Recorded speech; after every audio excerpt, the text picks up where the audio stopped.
नमस्ते मेरे कहानी के साथी, स्वागत है आपका गांव की रातें में, जहां हर रात एक नई कहानी जन्म लेती है। कभी प्यार की, कभी डर की और कभी उस बीच की जहां यकीन और शक साथ रहते हैं। आज की कहानी है नींबू मिर्च और काला धागा। हमारे गांव में एक औरत थी, गोमती बुआ। हर शुक्रवार वो अपने घर के दरवाजे पर ताजे नींबू और हरी मिर्च लटकाती थी, नीचे एक काला धागा बांधती और धीरे से कुछ बुदबुदाती थी। लोग कहते बुरी नजर से बचने का उपाय है, और कुछ हंसते हुए कहते अरे अंधविश्वास है बस। लेकिन एक हफ्ते बुआ ने नींबू मिर्च नहीं लटकाई, और फिर उस रात दरवाजा अपने आप खुला, मटका जमीन पर गिरा और पीछे के आंगन से कदमों की आवाज आई, पर कोई दिखा नहीं। गांव में बातें फैल गईं, बुआ पे साया है। पर धीरे धीरे पता चला कि जो साया सबको दिख रहा था वो दरअसल एक जिंदा इंसान था, जो बुआ की हर हरकत पर नजर रखता था और नींबू मिर्च न लगाने का इंतजार कर रहा था। तो सवाल ये है, क्या वो नींबू मिर्च सच में सुरक्षा थी, या सिर्फ एक इशारा कि बुराई कई बार इंसान के रूप में ही आती है। बरसात की हवा देर दोपहर से ही गांव के कच्चे रास्तों पर सरक रही थी। मिट्टी की महक, भुट्टों के खेतों से उठती कच्ची सी खुशबू और दूर किसी खलिहान के पास टकराती घंटियों का हल्का सा टन टन, सब मिलकर शाम को किसी पुराने गीत की तरह गाढ़ा बना रहे थे।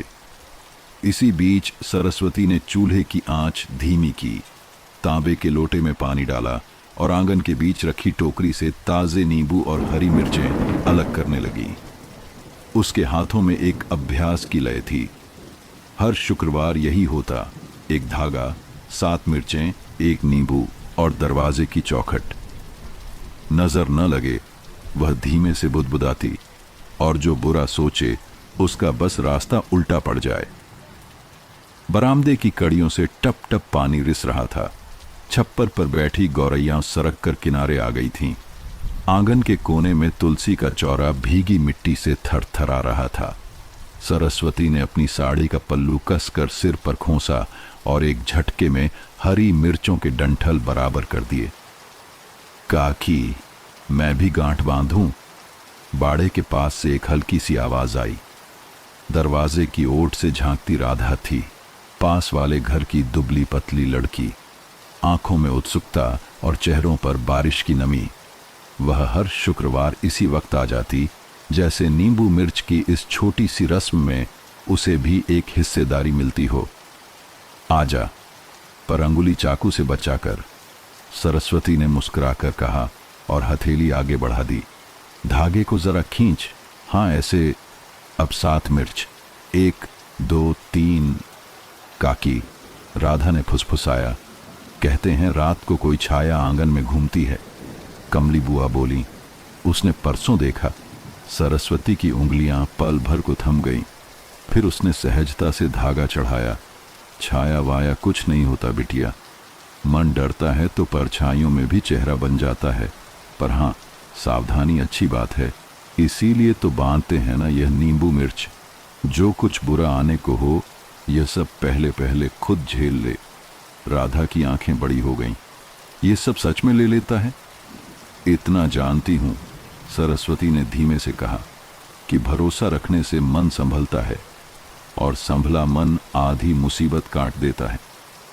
आंगन में हवा का एक झोंका आया, लालटेन की लौ कांपी और दीवार पर सरस्वती की परछाई लंबी हो गई, जैसे किसी पुराने पेड़ की छाया। राधा ने अनायास साड़ी का किनारा कस लिया। सरस्वती ने उसकी घबराहट भांप ली। अरे, तू दूध लेकर घर जा, अंधेरा गाढ़ा होने से पहले पहुंचना, मैं यह बांध कर आती हूं। राधा ने सिर हिलाया, दूध की छोटी बाल्टी उठाई और कच्चे रास्ते पर भागती सी निकल गई। उसके जाते ही आंगन का सन्नाटा कुछ स्पष्ट हो गया। बस छप्पर पर गिरती बूंदें और ईंटों की देहरी से टकराती पानी की पतली धार। सरस्वती ने धागे का फंदा बनाया और दरवाजे की चौखट पर नजर उठाई। वही पुराना नीम का काला धागा, जो महीनों से वहां टंगा था, किनारों से झबरा हो गया था। उसने मन ही मन सोचा, आज नया बांध दूंगी, पुराना उतारकर तुलसी के पास रख दूंगी। वह जैसे ही चौखट के पास पहुंची, बाहर के रास्ते से बैलगाड़ी के पहिए की छर्र छर्र सुनाई दी। कोई खेत की दिशा से लौट रहा था। दूर मंदिर की ओर से घंटियों की आवाज हवा में घुली। शाम की आरती शुरू हो चुकी थी। मां, भीतर से आवाज आई। गोपाल, उसका बेटा, शाम की डाक लेकर लौटा था। हाथ में भीगी थैली, बालों से टपकती बूंदें और चेहरे पर थकान। कागज आए हैं शहर से, उसने कहा। और यह देख, मालिक ने अगले हफ्ते बाजार भेजने को कहा है। सरस्वती ने धागा एक पल को हथेली पर रख दिया। भीग जाएगा, भीतर रखते। रसोई में चूल्हे के पास। गोपाल अंदर चला गया। उसी समय आसमान में एक मोटी गर्जना हुई। बिजली चमकी तो सारा आंगन एक पल के लिए उजले धुएं की तरह चमका, फिर तुरंत गहरा पड़ गया। हवा अचानक तेज हुई। छप्पर से चट-चट की आवाज आने लगी। बारिश अब टिकने को नहीं थी। सरस्वती ने नींबू मिर्च वाली गठरी को पलंग के पास के लकड़ी के बॉक्स पर रख दिया। आरती होते ही बांध दूंगी, सोचा, और लालटेन के शीशे को हथेली से ढांककर बुझती लौ को संभालने लगी। बाहर जाते जाते उसके कदम बरामदे में ही अटक गए। एक थरथराती सी ठंड उसके तलवों तक सरक गई थी। मंदिर की घंटियों की गूंज धीमी पड़ते पड़ते थम गई। हवा में अब झींगुरों का एक सा स्वर था और नीम की शाखों से टपकता पानी। रसोई से मसालों की महक उठी। गोपाल शायद चाय चढ़ा रहा था। सरस्वती लौ की रखवाली को थोड़ी देर और देती रही। फिर उसने सांस भरी। आरती के बाद बांधूंगी। अभी से काम बढ़ाऊं तो चूल्हा बुझ जाएगा। बरसात जैसे रात को खींचकर और लंबा कर देती है। गली में कुत्ते एक बार भौंके, फिर शांत। कहीं पास में किसी के दरवाजा बंद करने की आवाज आई। मां, चाय। गोपाल ने कटोरी बढ़ाई। तू भी बैठ जा जरा, बाहर बहुत पानी है। बस, बांध कर आती हूं, सरस्वती मणि मणि बोली, पर फिर उसी लालटेन को देखते हुए ठिठक गई। लौ फिर से कांपी थी। उसने सोचा, पहले लौ संभाल लूं। यह टीसती हवा न जाने किस दिशा से घर में घुस आती है। गोपाल ने खिड़की की आंचनी कस दी। बरामदे में लटकती रजनीगंधा की माला हवा में झूमती रही। उसकी मीठी गंध भीगती मिट्टी में घुलकर किसी पुराने याद की तरह फैल गई। रात उतर आई थी। बारिश अब धार बनकर गिर रही थी। छप्पर के कोने से एक कना झरना सा बन गया था और देहरी के पास छोटा सा पोखर जमा हो गया। सरस्वती ने दरवाजे की कुंडी जांची, फिर भीतर आकर चाय की कटोरी थाम ली। आज मंदिर नहीं गई? गोपाल ने पूछा। आरती की धुन सुन ली। वह मुस्कुराई। बरखा में देह टूट जाती है। कुछ देर दोनों अलग अलग चुपियों में बैठे रहे। मां चाय फूंकती, बेटा बाहर की ओर ताकता। हवा के साथ एक पल को घोषाल से गाय की धीमी सी डकार सुनाई दी। मैं देख आऊं? गोपाल उठने लगा। रुक, सरस्वती ने धीमे कहा। दरवाजा खोलोगे तो पानी भीतर तक आ जाएगा। सुबह देखेंगे। लालटेन अब स्थिर थी। बरामदे की दीवार पर टंगा कैलेंडर भीगती हवा से फड़फड़ा रहा था। ठीक नीचे बॉक्स पर नींबू मिर्च की बनी छोटी सी गठरी उसी तरह रखी थी, जैसे किसी काम की याद को थामे बैठी हो। काकी! बाहर से कमली की कड़क आवाज आई, बाड़े के पार से। राधा पहुंची क्या? बूंदें तेज हैं, रास्ता कीचड़। सरस्वती चौंकी। हां, पहुंची होगी, अभी तो गई। तुम चिंता ना करो। कमली की खांसी सी हंसी हवा में तैर गई। अंधेरी रातों में छाया लंबी हो जाती है काकी। नींबू मिर्च बांध लिया हो तो दिल ढीला रहता है। हां हां, सरस्वती ने ऊंची आवाज में कहा। बस बांधने ही जा रही। बात अधूरी छोड़ दी। वह लौटकर कमरे में आई और नजर उस गठरी पर टिक गई। मां, तू बैठ जा, मैं बांध देता हूं, गोपाल ने सहजता से कहा। न, उसने सिर हिलाया। कुंडी ऊंची है, फंदा मेरी उंगलियों की पकड़ से जमता है। सुबह तक टिका रहना चाहिए। गोपाल ने कंधे उचका दिए। जैसा ठीक लगे। रात और घनी हो गई। दूर कहीं बिजली फिर चमकी, इस बार देर तक, और जैसे पूरे गांव की काया एक पल को चांदी की धार से रेखांकित हो गई। उसी रोशनी में सरस्वती ने आंगन की मिट्टी पर कुछ छोटे छोटे गड्ढे देखे, शायद बूंदों से बने या किसी के पांव की मुलायम छाप। वह ठिठक गई, पर अगले ही क्षण बारिश की रफ्तार ने सब भर दिया। चल सो जा, उसने बेटे से कहा। सुबह खेत की मेड़ भी देखनी है। गोपाल किवाड़ बंद कर भीतर चला गया। सरस्वती ने एक बार फिर लालटेन की लौ को 2 उंगलियों से ढका। एक माँ जैसा छोटा सा स्नेह और कमरे में टंगे भगवान की तस्वीर के आगे आंखें मूंद लीं। फिर उसने नींबू मिर्च की गठरी उठाई और उसी समय बाहर से तेज हवाओं का झोंका आया। किवाड़ों ने खटखट की 2-3 छोटी चोटें खाईं। वह दरवाजे तक गई, कुंडी को दबाकर झांचा और लौटी। बस अभी, मन ही मन कहा, पर लौटते समय रसोई की दीवार से लुढ़क कर एक पीतल का कटोरा गिर पड़ा। आवाज ऐसी आई जैसे कोई भीतर ही भीतर दौड़ गया हो। वह पल भर को वहीं टिक गई। किस चीज ने गिराया? हवा या छत से टपकते पानी ने धक्का दिया? कुछ नहीं, उसने खुद को समझाया। कटोरे को उठाकर उलटा रखा और कमरे की ओर चली। लालटेन अब बहुत धीमी हो चली थी। उसने तेल की डिबिया से 2 बूंदें टपकाईं, बाती को जरा सा ऊपर किया, लौ फिर गुलाबी हो उठी। अब, उसने जैसे अपने ही कानों में फुसफुसाया, अब बांध दूं। उसी क्षण बाहर बिजली एक बार और चमकी, इतनी तेज कि किवाड़ों की सांकल के ऊपर लगे पुराने काले धागे में चमक की सफेद लकीर कौंध गई। सरस्वती का ध्यान वहीं खिंच गया। उसने हथेली में बांधी गठरी को फिर से थामा, फंदे का गोलाई संभाली और दरवाजे की तरफ बढ़ी। बरामदे तक पहुंचते पहुंचते अचानक बरसात जैसे दीवानगी में आ गई। हवा का झटका ऐसा पड़ा कि दरवाजे की ऊपरी कीली से टंगा काला धागा हल्का सा झटक कर नाचा। किवाड़ ने खड़क कर एक बार खुद को छुड़ाने की कोशिश की, जैसे कोई बाहर से उंगलियों की पीठ से टटोल रहा हो। सरस्वती ने कुंडी कस कर दबा दी। उसकी उंगलियां भीग गई थीं, धागा हथेली में फिसल रहा था। बस एक गांठ, उसने खुद से कहा। और तभी मंदिर की दिशा से घंटी की एक अकेली अनाथ सी टंकार आई। फिर सन्नाटा, झींगुरों का स्वर भी जैसे डबडबा गया। सरस्वती के कान खींचे। धागे का फंदा उसने चौखट के लोहे वाले खूंटे पर चढ़ाना चाहा, पर उसी क्षण बरामदे की सीढ़ियों के नीचे पानी के पोखर में कुछ गिरा। बहुत हल्की सी छप, जैसे कोई नींबू पानी पर उछला हो या किसी के कदम का पंजा पानी में टिककर अगला कदम उठा हो। उसने सांस रोक ली। आंखें खुद ब खुद अंधेरे की ओर फैल गईं। लालटेन की लौ से बाहर की रेखाएं धुंधली थीं, मगर उसके कानों ने साफ सुना, गौशाल की ओर से गाय ने एक बार गहरी डकार की और फिर जैसे खुर किसी गीली जमीन पर धीरे से सरके। कौन? उसके मुंह से बहुत धीमी आवाज निकली। उत्तर में सिर्फ बारिश। उसने हिम्मत करके फंदा खूंटे पर चढ़ा दिया। गांठ कसने को उंगलियां आगे बढ़ीं, पर भीगी उंगलियों की पकड़ ढीली पड़ गई। गांठ बनते बनते खुल गई। वह झुंझला गई।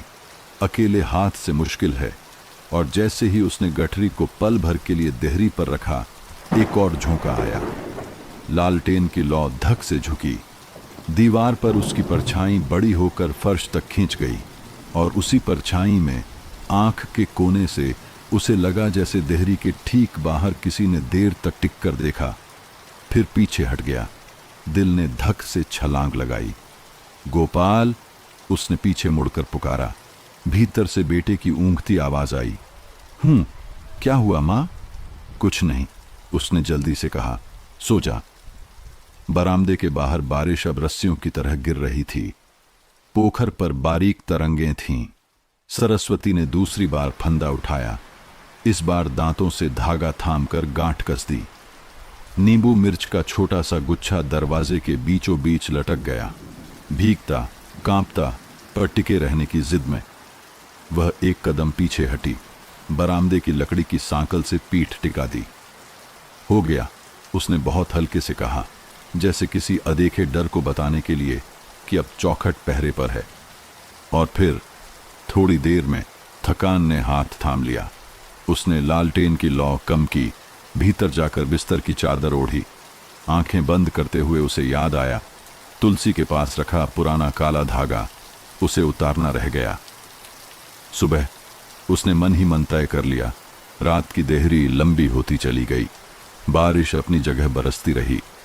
कहीं दूर खेतों की दिशा में एक बार कुत्ते ने भौंका, फिर चुप। और ठीक आधी रात के आसपास, जब घर की दीवारें भी नींद की नमी से भारी हो जाती हैं, मुख्य दरवाजे की चौखट पर बहुत हल्की पर साफ टक की एक छोटी सी आवाज हुई, ऐसी जैसे किसी उंगली के पोर ने जांचने को, बस जांचने को, भीतर की कुंडी की जान पर एक उंगली टिकाकर फिर धीरे से हटा ली हो। रात ढल चुकी थी, बारिश अब धीमी हो गई थी, पर टपकती बूंदों की टन टन आवाज अब भी मिट्टी की दीवारों पर बज रही थी। नींबू मिर्च की गठरी दरवाजे पर लटक रही थी, भीगी हुई, झूलती हुई। उसके नीचे देहरी के पास पानी का एक छोटा सा पोखर जमा था। उसी पोखर में बिजली की चमक का प्रतिबिंब बीच बीच में चमक उठता था। सरस्वती की आंख लग गई थी, पर नींद हल्की थी, जैसे कोई भीतर ही भीतर जागता रह गया हो। चूल्हे में ठंडी होती राख से हल्की गंध उठ रही थी। बिस्तर के पास तांबे का लोटा रखा था, जिसके भीतर की बूंदें कभी कभी थक्की आवाज करती। अचानक एक हल्की सी धप कुछ दरवाजे पर टकराया। सरस्वती की पलकों के नीचे से नींद झपकी की तरह टूट गई। उसने करवट ली, कान खड़े किए, फिर थक, इस बार थोड़ा साफ। उसने सिर उठाया। लालटेन की लौ अब बहुत छोटी रह गई थी, बस एक बूंद सी रोशनी जो दीवार के कोने में नाच रही थी। गोपाल, उसने पुकारा। भीतर वाले कमरे से बेटे की आवाज आई, आधी नींद में। क्या हुआ मां? दरवाजे पर कुछ हुआ क्या? हवा होगी? फिर खामोशी। पर सरस्वती का मन शांत नहीं हुआ। उसने बिस्तर से उठकर धीरे धीरे बरामदे तक कदम बढ़ाए, दीवार पर टिके हुए चप्पल पहन लिए। जब उसने दरवाजे के पास कान लगाया, कुछ नहीं था, बस हवा की सरसराहट और दूर किसी उल्लू की टर्राहट। फिर भी कहीं से जैसे गाय के हिलने की हल्की सी आवाज आई। वह पीछे हटी और रसोई की लालटेन उठा ली। लौ कांप रही थी, पर उसने हाथ की ओट बनाकर उसे थामा। दरवाजे की कुंडी तक पहुंची। लकड़ी ठंडी थी, पर अंदर से गीली नहीं। उसने धीरे से दरवाजे की झेड़ी से बाहर झांका। अंधेरा, गाढ़ा, जैसे कोई धुआं हो। बस नींबू मिर्च की गठरी हिल रही थी, हवा के झोंकों से या किसी अदेखी हरकत से, कहना मुश्किल था। वह कुछ पल देखती रही, फिर कुंडी कसकर बंद की और लौटने ही वाली थी कि उसके पैर किसी चीज से टकरा गए। पैरों के पास जमीन पर कुछ पड़ा था। उसने लालटेन झुकाई। एक नींबू, वही जो गठरी में बंधा होना चाहिए था। उसका दिल एक पल को थम गया। गठरी खुली कैसे? उसने फुसफुसाया। लालटेन ऊपर उठाई और देखा कि दरवाजे पर बंधी नींबू मिर्च की डोरी का एक सिरा आधा खुल गया था। 2 मिर्चें और एक नींबू गायब थे। धागा हवा में उलझा हुआ कांप रहा था। सरस्वती के होठों से खुद ब खुद मंत्र निकला, जय माता दी। उसने जल्दी से गठरी का सिरा फिर बांध दिया, पर भीतर लौटते समय उसे लगा जैसे आंगन की मिट्टी पर कुछ निशान बने हैं, छोटे छोटे पर भारी पंजों जैसे। शायद कुत्ता होगा, उसने मन को समझाया, पर दिल ने जवाब नहीं दिया। वह वापस कमरे में आई। गोपाल की सांसों की लय भारी थी, वह गहरी नींद में था। सरस्वती ने लालटेन पास की मेज पर रखी और बिस्तर पर बैठ गई। उसकी आंखें अब भी दरवाजे की ओर थीं। हवा में नींबू की हल्की गंध थी, पर उसमें कुछ और भी था, जैसे पुराने तेल का या जले हुए धागे का। सुबह हुई तो आसमान धुंधला था। खेतों के ऊपर कोहरा तैर रहा था। नीम की डालों से बूंदें अब भी टपक रही थीं। सरस्वती आंगन में आई तो दरवाजे के नीचे मिट्टी गीली थी और उस पर वही हल्के पंजों के निशान अब साफ दिखाई दे रहे थे। माँ, ये देख, गोपाल ने कहा। यह किसका निशान है? कुत्ता होगा, उसने कहा, लेकिन आवाज धीमी थी। कमली बुआ उधर से निकली। बालों में लाल साड़ी का पल्लू कसकर, हाथ में पीतल की लोटा लिए। अरे काकी, रात को कैसी आवाजें आ रही थीं? तूने भी सुनी? सरस्वती ने पूछा। कमली ने आंखें फैलाईं। भला अब कौन नहीं सुनेगा। आधी रात को 2 बार कुत्ते भौंके, फिर चुप। और मैं तो कहती हूं, वो चौधरी महेंद्र का पुराना कुआं है ना, उसके पास से किसी के चलने की आहट आई थी। तूने देखा? देखा नहीं, पर सुना तो साफ, जैसे कोई भारी पैर घसीट रहा हो। गोपाल हंस पड़ा। बुआ, आप भी हर बात में भूत निकाल देती हो। गांव के कुत्ते भी चलें तो लगता है कोई आत्मा घूम रही। कमली ने उसे डांटा। बड़े हुए शहर पढ़े लिखे लोग भी अब यही बोलेंगे ना। पर जो होता है वह दिखता नहीं बेटा, बस महसूस होता है। सरस्वती चुप रही।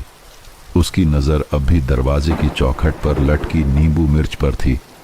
देख बुआ, गोपाल बोला, मां ने खुद बांधा था, पर आधा खुल गया, हवा में फंस गया होगा। हवा में? कमली ने व्यंग्य से कहा। या किसी ने खुद उंगली लगाई? गोपाल हंसता अंदर चला गया। कमली ने धीमे स्वर में सरस्वती से कहा, काकी, कल शुक्रवार था और तेरा धागा आज खुला मिला है। कुछ तो इशारा है, सावधान रहियो। नजर कई बार अपनों की भी लग जाती है। सरस्वती ने कोई जवाब नहीं दिया, बस चौखट के ऊपर उंगलियों से धागे की गांठ टटोली। कसकर बंधी थी, लेकिन उसके बीच का एक नींबू गायब था। वह भीतर लौटी, चूल्हा जलाया। लौ की गर्मी के साथ उसके मन में एक बात जल रही थी।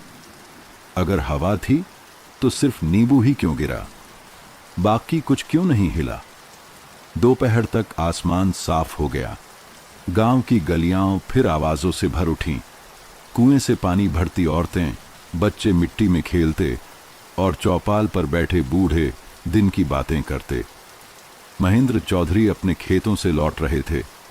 उनके साथ करण भी था, गोपाल का पुराना दोस्त, बैलगाड़ी चलाने वाला। दोनों के कपड़े मिट्टी से सने थे। ओ गोपाल, करण ने पुकारा, आज तो कीचड़ ने जान निकाल दी, बैल भी फिसल गया था। गोपाल हंस पड़ा। तू और तेरे बैल दोनों एक जैसे आलसी। महेंद्र चौधरी ने कहा, अरे अब ये मौसम ही ऐसा है, खेतों की मेढ़ें भी बह जाएंगी। वैसे सुना है कल रात तेरे घर कुछ हुआ? गोपाल मुस्कुराया। कुछ नहीं चौधरी जी, बस हवा से धागा खुल गया। गांव वाले बात बढ़ा रहे हैं। महेंद्र के चेहरे पर हल्की चिंता थी। सावधान रहना बेटा, ये बरगद और नीम के पेड़ पुराने हैं। कुछ जगहें ऐसी होती हैं जहां हवा भी साधारण नहीं होती। उनकी बात सुनकर सरस्वती बरामदे से बाहर आई। चौधरी जी, आप तो कहते थे डर अंधविश्वास है, अब खुद बोल रहे हैं हवा साधारण नहीं। महेंद्र ने झेंप कर मुस्कुराया। हम तो सिर्फ कहावतें दोहराते हैं बहन जी। गांव में डर भी जरूरी है, तभी लोग सावधान रहते हैं। डर से नहीं, भरोसे से घर चलता है, सरस्वती ने कहा। और जब भरोसा टूटने लगे तभी सन्नाटा बोलने लगता है। चौधरी ने कुछ नहीं कहा, बस सिर हिलाया और करण के साथ आगे बढ़ गए। शाम ढलने लगी थी। सूरज खेतों के पार लाल हुआ जा रहा था। झिंगुरों का शोर फिर बढ़ने लगा। सरस्वती ने तुलसी में पानी दिया और चौखट पर नई अगरबत्ती लगाई। गोपाल भीतर अखबार पढ़ रहा था। मां, उसने कहा, कल मैं शहर लौट जाऊंगा, मालिक ने बुलाया है। इतनी जल्दी? हाँ, 2 दिन का ही तो अवकाश था। सरस्वती ने मन ही मन कुछ भारी महसूस किया। घर बड़ा है और रातें अब जैसे लंबी होती जा रही हैं। उसने दरवाजे की ओर देखा। वही गठरी अब भी वहां लटक रही थी, भीगी हुई, थोड़ी काली पड़ गई। हवा में वह धीरे धीरे हिल रही थी, जैसे किसी पुरानी कहानी की सांस बाकी हो। और फिर ठीक जैसे कल रात दरवाजे पर बहुत हल्की टक की आवाज हुई।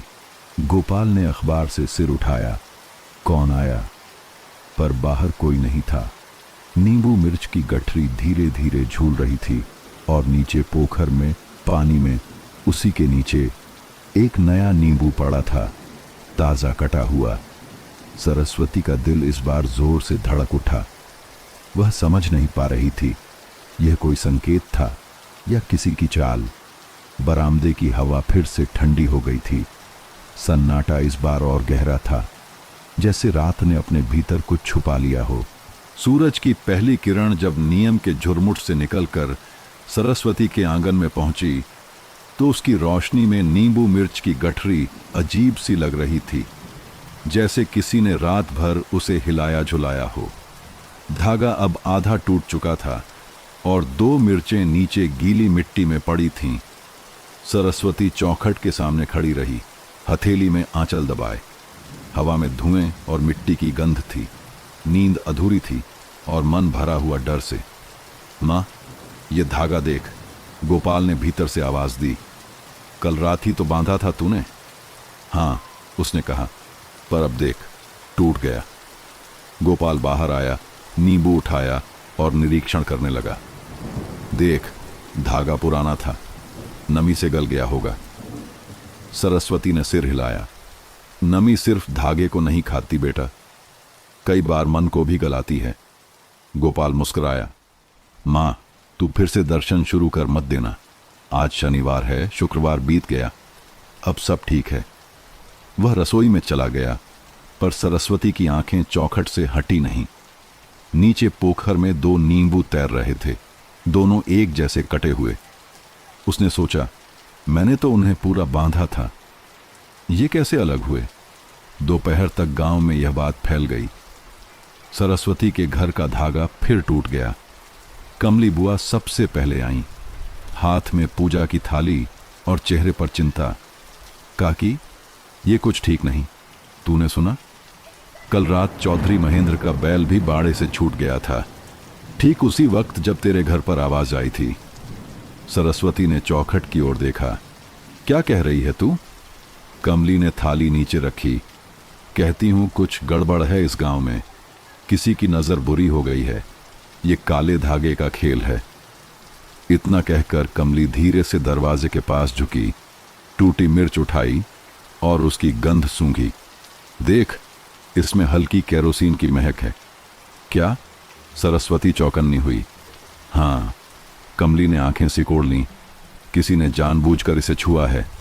रात में शायद किसी ने इसे जलाने की कोशिश की हो, पर कौन? कमली ने बस कंधे उचका दिए। अब वो तो तू ही जाने काकी, किसे तुझसे क्या बैर होगा? गोपाल ने सुन लिया था। वह बाहर आया और तीखे स्वर में बोला, बुआ, इन बातों का कोई मतलब नहीं, ये सब अंधविश्वास है। हवा थी, नमी थी, धागा गल गया, बस। कमली ने उसकी ओर देखा। बेटा, तू शहर गया है, पढ़ा लिखा है, पर जो बातें दिखती नहीं वो भी कभी कभी ज्यादा सच्ची होती हैं। नींबू मिर्च जलाना, ये सब यूं ही नहीं बना है, किसी ने तुझे डराने की कोशिश की है। गोपाल हंस पड़ा। डराने की कोशिश या हंसाने की? सरस्वती ने धीमी आवाज में कहा, बस कर गोपाल, बड़ों से यूं नहीं बोलते। कमली उठी। मैं तो बस बता गई काकी, आज शाम आरती में मंदिर चलियो, कुछ दान दे देना। और हाँ, ये टूटा धागा मत फेंकना, तुलसी के नीचे गाड़ देना। वह चली गई। सरस्वती ने उसकी बात को हल्के में नहीं लिया। उसने टूटा धागा सावधानी से उठाया और तुलसी के पास जाकर मिट्टी में दबा दिया। उसके बाद उसने घर में झाड़ू लगाई, पर हर कोने में उसे अजीब सी बेचैनी महसूस हो रही थी, जैसे दीवारों के पीछे कुछ फुसफुसा रहा हो। दोपहर के वक्त करण आया।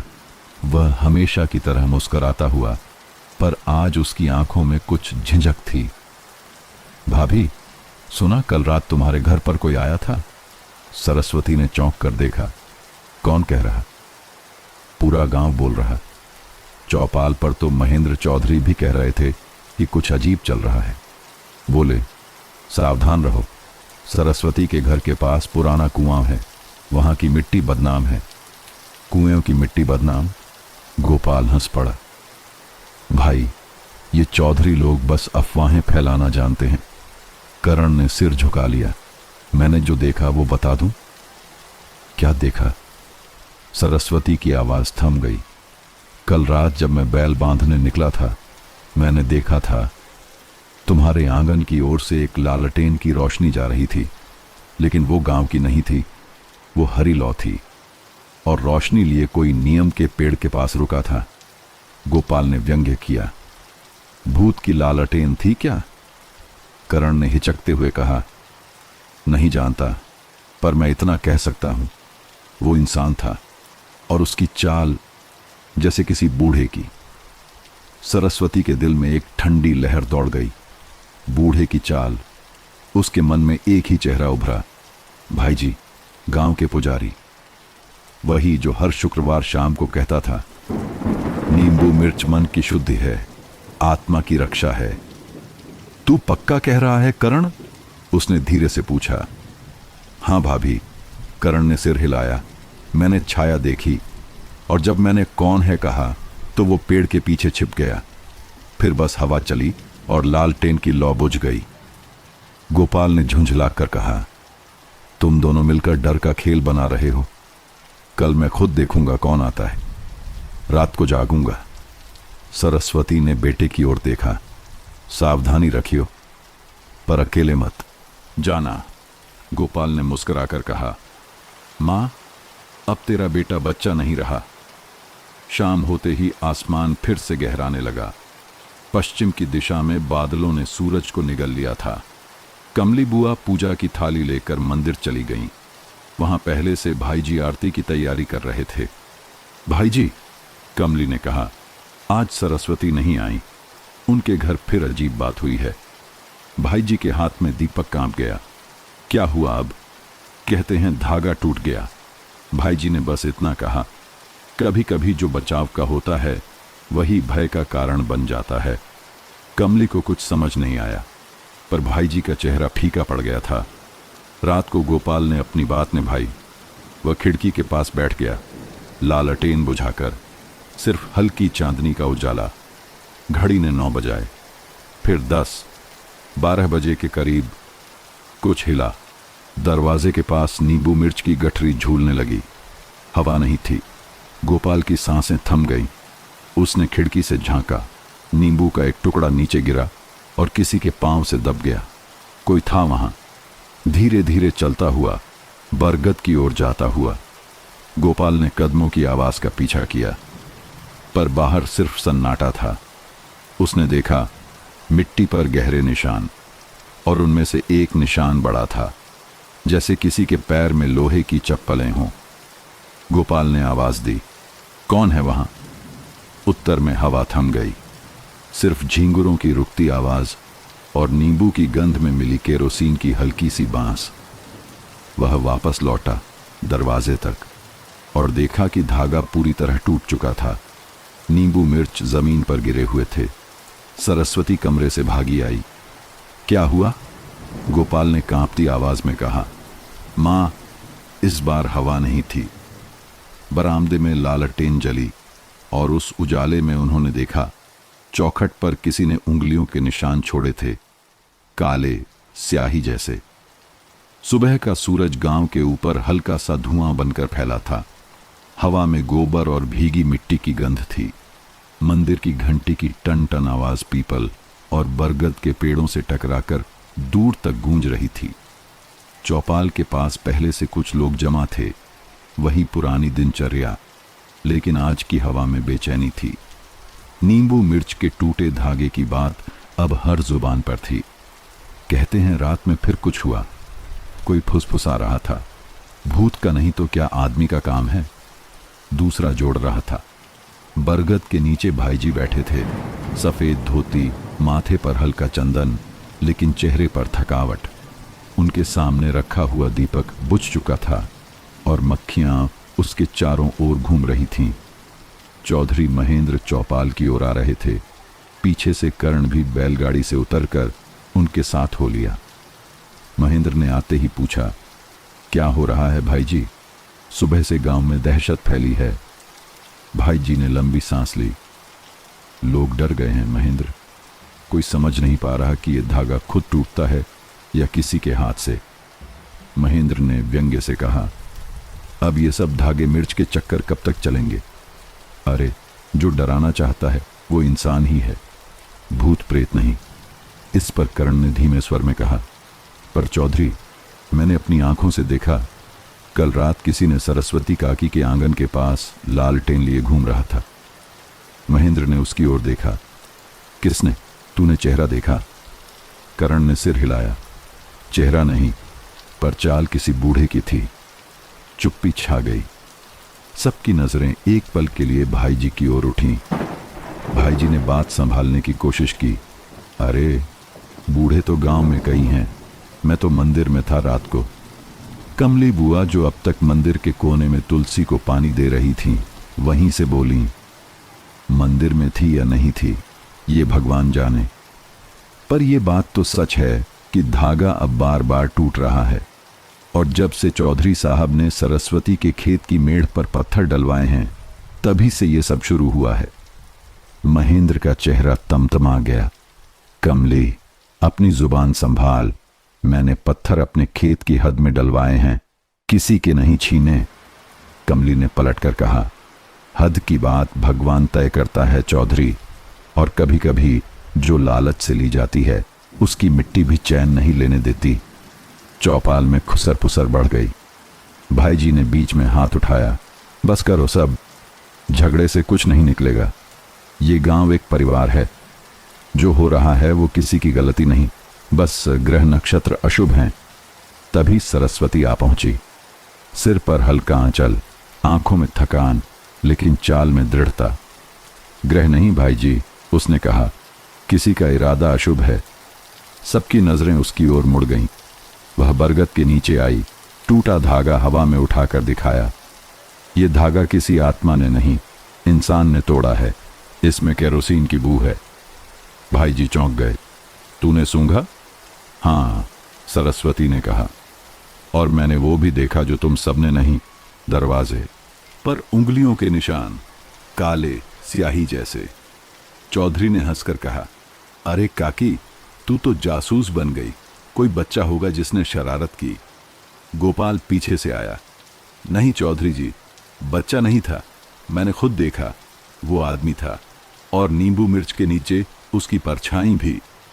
पूरा गांव एक क्षण को चुप हो गया। भाई जी के माथे पर पसीने की बूंदें चमक उठीं।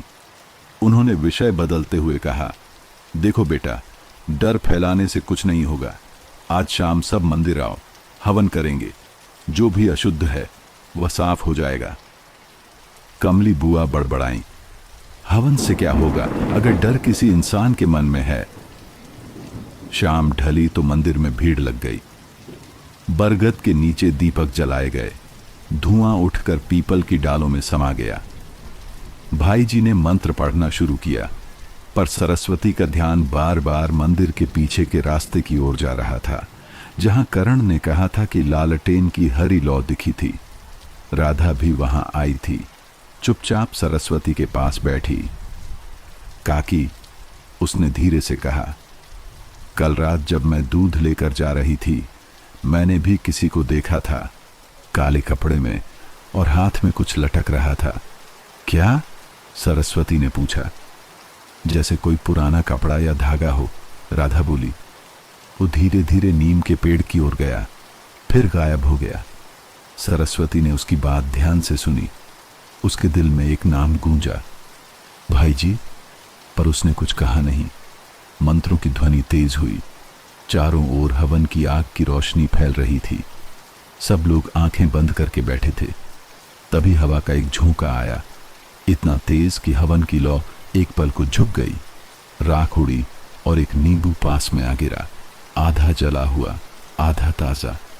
सबकी सांसें थम गई। भाई जी ने चुपचाप नींबू उठाया और कहा, देवताओं की परीक्षा है यह। किसी ने अपवित्र वस्तु हवन में डाली है। सरस्वती आगे बढ़ी, या किसी ने हमें मूर्ख बनाया है। भाई जी ने उसकी आंखों में देखा। पहली बार दोनों के बीच एक खामोश टकराव था। अगर किसी ने अपवित्र वस्तु फेंकी है, सरस्वती बोली, तो वो यहीं कहीं खड़ा है। गांव वालों की नजरें चारों ओर घूम गईं। कमली बुआ ने बरगद की डाल की ओर इशारा किया, देखो वहां कुछ हिल रहा है। सबने देखा, डालों के बीच किसी की छाया सरकी। गोपाल आगे बढ़ा, कौन है वहां? पर कोई जवाब नहीं आया। सिर्फ बरगद की जड़ों से झरते पत्तों की सरसराहट थी। जब सब लौट रहे थे, महेंद्र चौधरी ने भाई जी से अलग जाकर धीमे स्वर में कहा, भाई जी, अगर ये सब चलता रहा तो लोग मेरा खेत छोड़ देंगे। डर के मारे कोई काम नहीं करेगा, कुछ करो। भाई जी ने सिर झुकाकर कहा, डर तो तभी खत्म होगा चौधरी, जब सच्चाई सामने आएगी। लेकिन सच्चाई कभी कभी बहुत महंगी होती है। महेंद्र ने भौहें सिकोड़ ली। क्या मतलब? भाई जी ने बस इतना कहा, जो धागा तूने तोड़ा है वही अब तुझे बांधने वाला है। महेंद्र का चेहरा सफेद पड़ गया। वह पीछे हटा। तू क्या कह रहा है?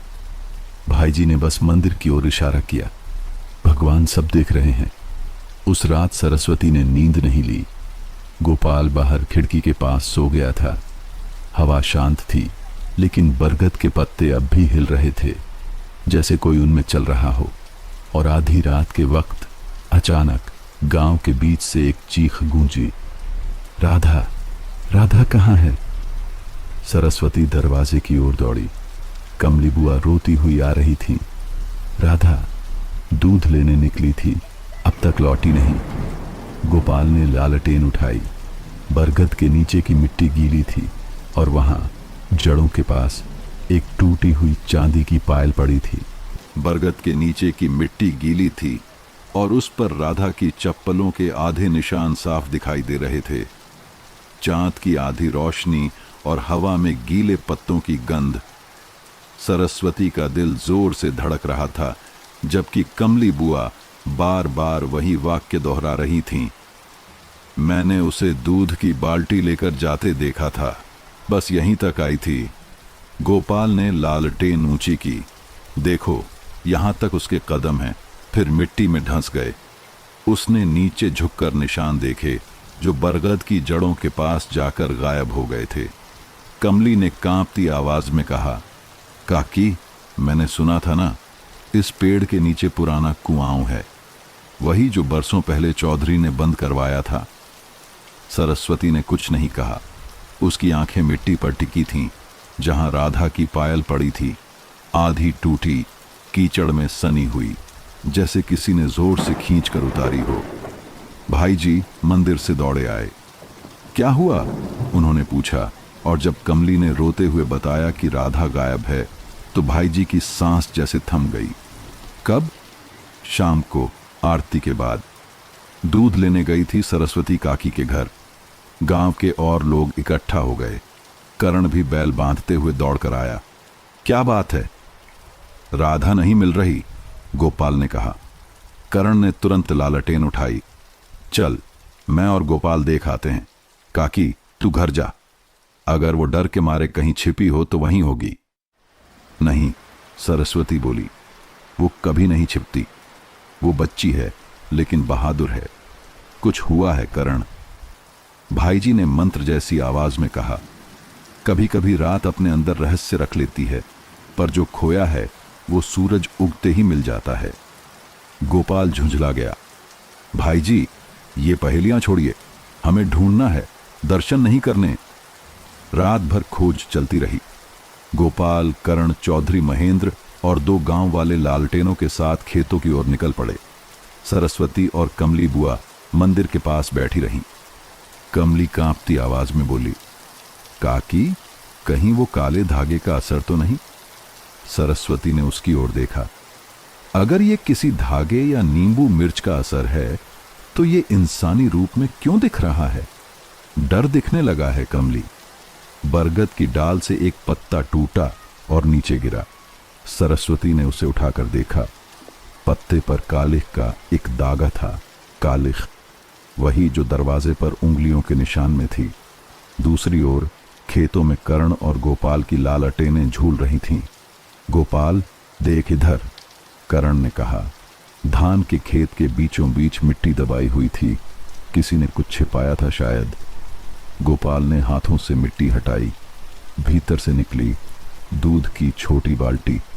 अंदर कुछ नहीं था, बस तल पर टूटा हुआ नींबू और 2 जली हुई मिर्चें। करण के मुंह से शब्द नहीं निकले। ये तो वही नींबू मिर्च है जो तेरे घर के दरवाजे पर थी। गोपाल के रोंगटे खड़े हो गए। किसी ने ये सब योजना से किया है, उसने कहा, मां के विश्वास को डर में बदलने के लिए। पर क्यों? करण ने पूछा। गोपाल ने गहरी सांस ली। शायद मां के जमीन के लिए, या उस पुराने कुएं के पास जो दबा है। मुझे अब समझ आ रहा है, सब कुछ उस जमीन से जुड़ा है। सुबह होने पर गांव में शोर मच गया। राधा नहीं मिली थी, लेकिन उसके गायब होने की खबर हर घर में फैल चुकी थी। चौपाल पर लोग जमा थे। भाई जी कुछ उदास से बैठे थे। महेंद्र चौधरी ने ऊंची आवाज में कहा, अब बहुत हुआ। ये सब भूत प्रेत का खेल नहीं, किसी आदमी का काम है। अगर पुलिस को बुलाना पड़े तो बुला लीजिए। पुलिस? गांव वालों में हलचल मच गई। सरस्वती बोली, हाँ बुलाइए। जब तक कानून का दिया नहीं जलता, यह अंधेरा नहीं हटेगा। भाई जी ने चुपचाप उसकी ओर देखा, जैसे किसी ने उनका मन पढ़ लिया हो। शाम को थाना कटैला से इंस्पेक्टर देवदत्त आया। मध्यम उम्र, आंखों में तीक्ष्णता, आवाज में ठंडक। उसने सबसे पहले सरस्वती का घर देखा। दरवाजे की टूटी चौखट, उंगलियों के निशान और तुलसी के पास गड़ा हुआ पुराना धागा। अजीब मामला है, उसने कहा। हर निशान आधा है, जैसे कोई चाहता हो कि हम बस डरते रहें, सच्चाई तक न पहुंचे। गोपाल ने कहा, साहब, हमें लगता है किसी ने जानबूझकर यह सब रचा है। मेरी मां का डर उसकी कमजोरी बन गया है। देवदत्त ने सिर हिलाया। डर सबसे आसान हथियार होता है बेटा। फिर वह बरगद के नीचे पहुंचा। जड़ों के पास मिट्टी अब भी गीली थी। उसने वहां कीचड़ खोदी और कुछ पल बाद कुछ निकला। राधा की चूड़ी, आधी टूटी हुई। सरस्वती की आंखों से आंसू बह निकले। मेरी राधा। इंस्पेक्टर देवदत्त ने गंभीर होकर कहा, वो जिंदा हो सकती है, पर जिसने ये किया उसने निशान बहुत समझदारी से छोड़े हैं। भाई जी आगे आए। साहब, ये सब गांव की सीमाओं के भीतर नहीं रुक रहा।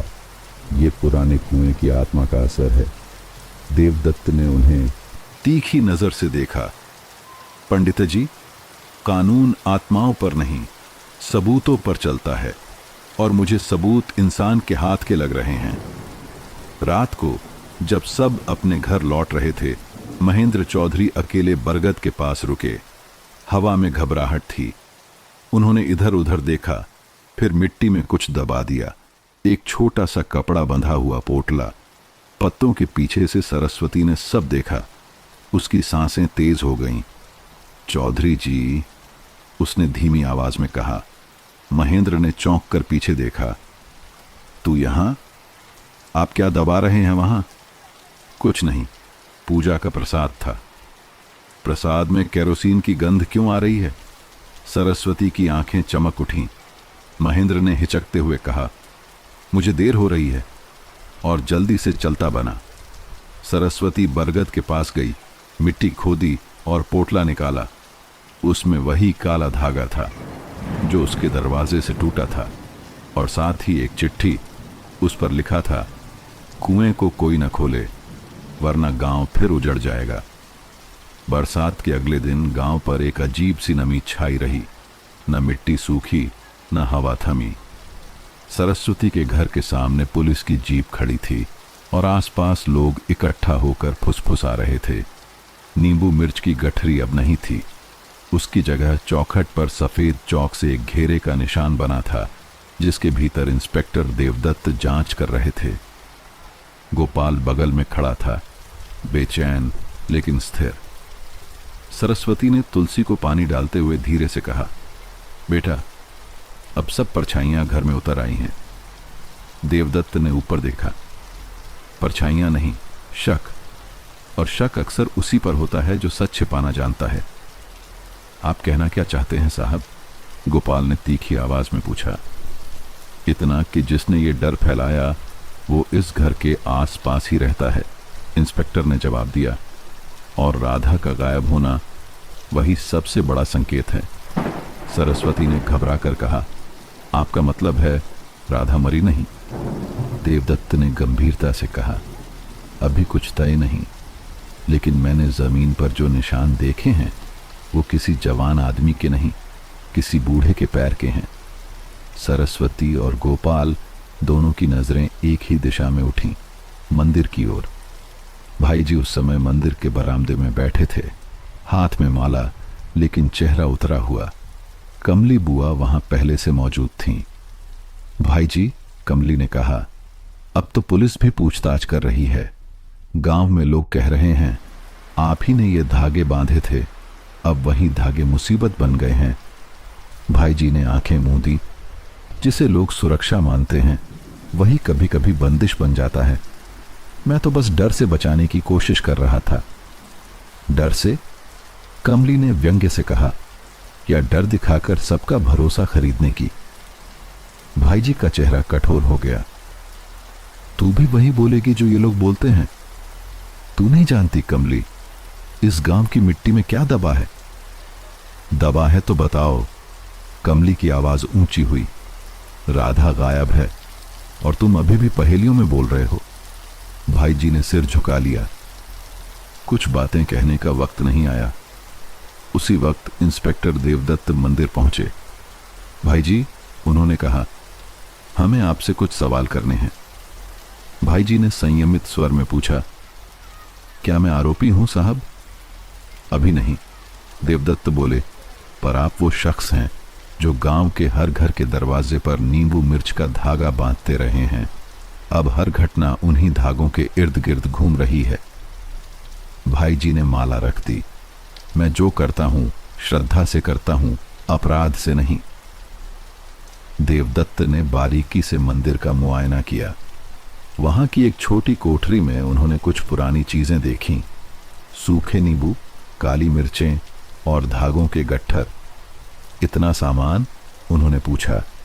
भाई जी ने सहज भाव से कहा, भक्तों के लिए रखता हूं, जो नजर से डरते हैं उन्हें बांधने के लिए। देवदत्त ने देखा, कुछ नींबू आधे जले हुए थे। इन पर जलने के निशान क्यों हैं? भाई जी हिचकिचाए। कभी कभी हवन के लिए उपयोग होते हैं। देवदत्त ने बिना कुछ कहे नींबू का एक नमूना थैले में रख लिया। शाम ढल रही थी। गांव की गलियां धुएं और डर से भरी थीं। सरस्वती अपने आंगन में बैठी तुलसी के पास दीपक जला रही थी। तभी करण भागता हुआ आया। काकी, जल्दी चलो, इंस्पेक्टर साहब ने कुछ पाया है।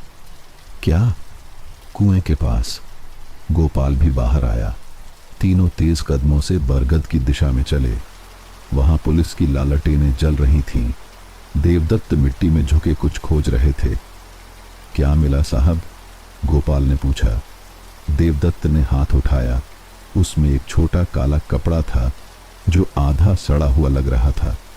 ये राधा के कपड़ों जैसा है, उन्होंने कहा। सरस्वती का गला सूख गया। तो वो? अभी कुछ नहीं कहा जा सकता, देवदत्त बोले, पर देखो, यहां दो जोड़ी पैरों के निशान हैं, एक छोटे कदमों वाली, एक भारी कदमों वाली।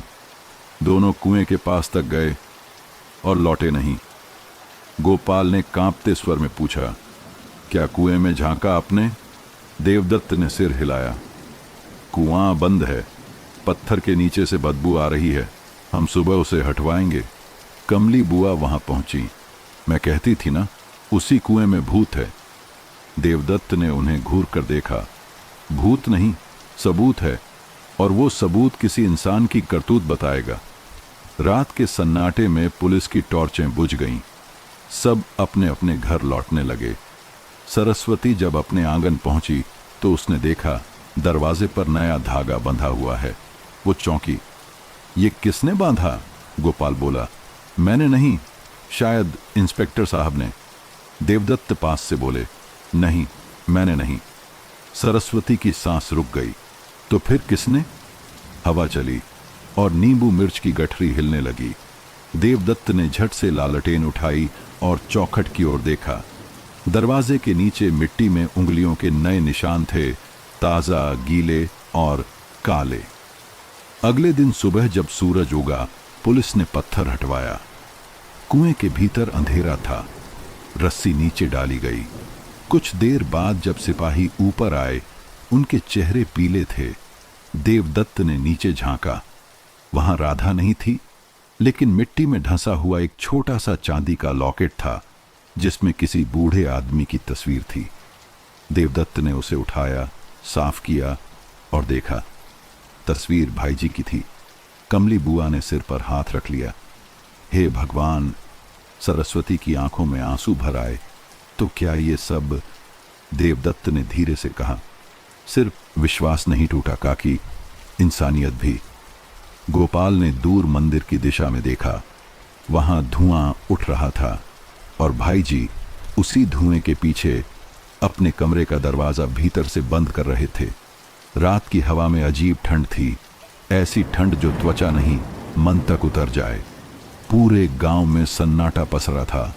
पीपल के पत्तों की हल्की हल्की सरसराहट, बरगद की जड़ों से टपकते पानी की बूंदें और कहीं दूर कुत्तों के भौंकने की आवाजें। इंस्पेक्टर देवदत्त बरगद के नीचे खड़ा मिट्टी के निशान देख रहा था।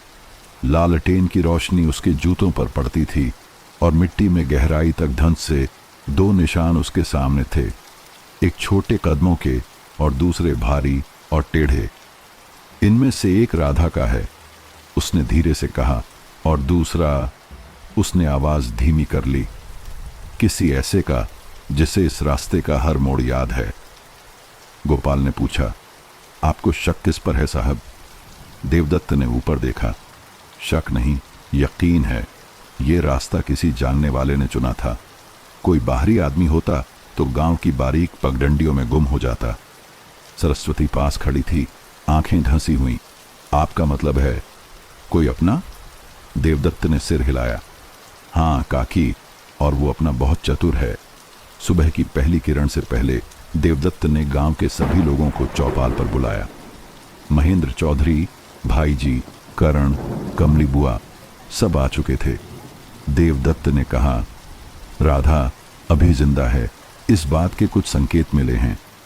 चौपाल में हलचल मच गई।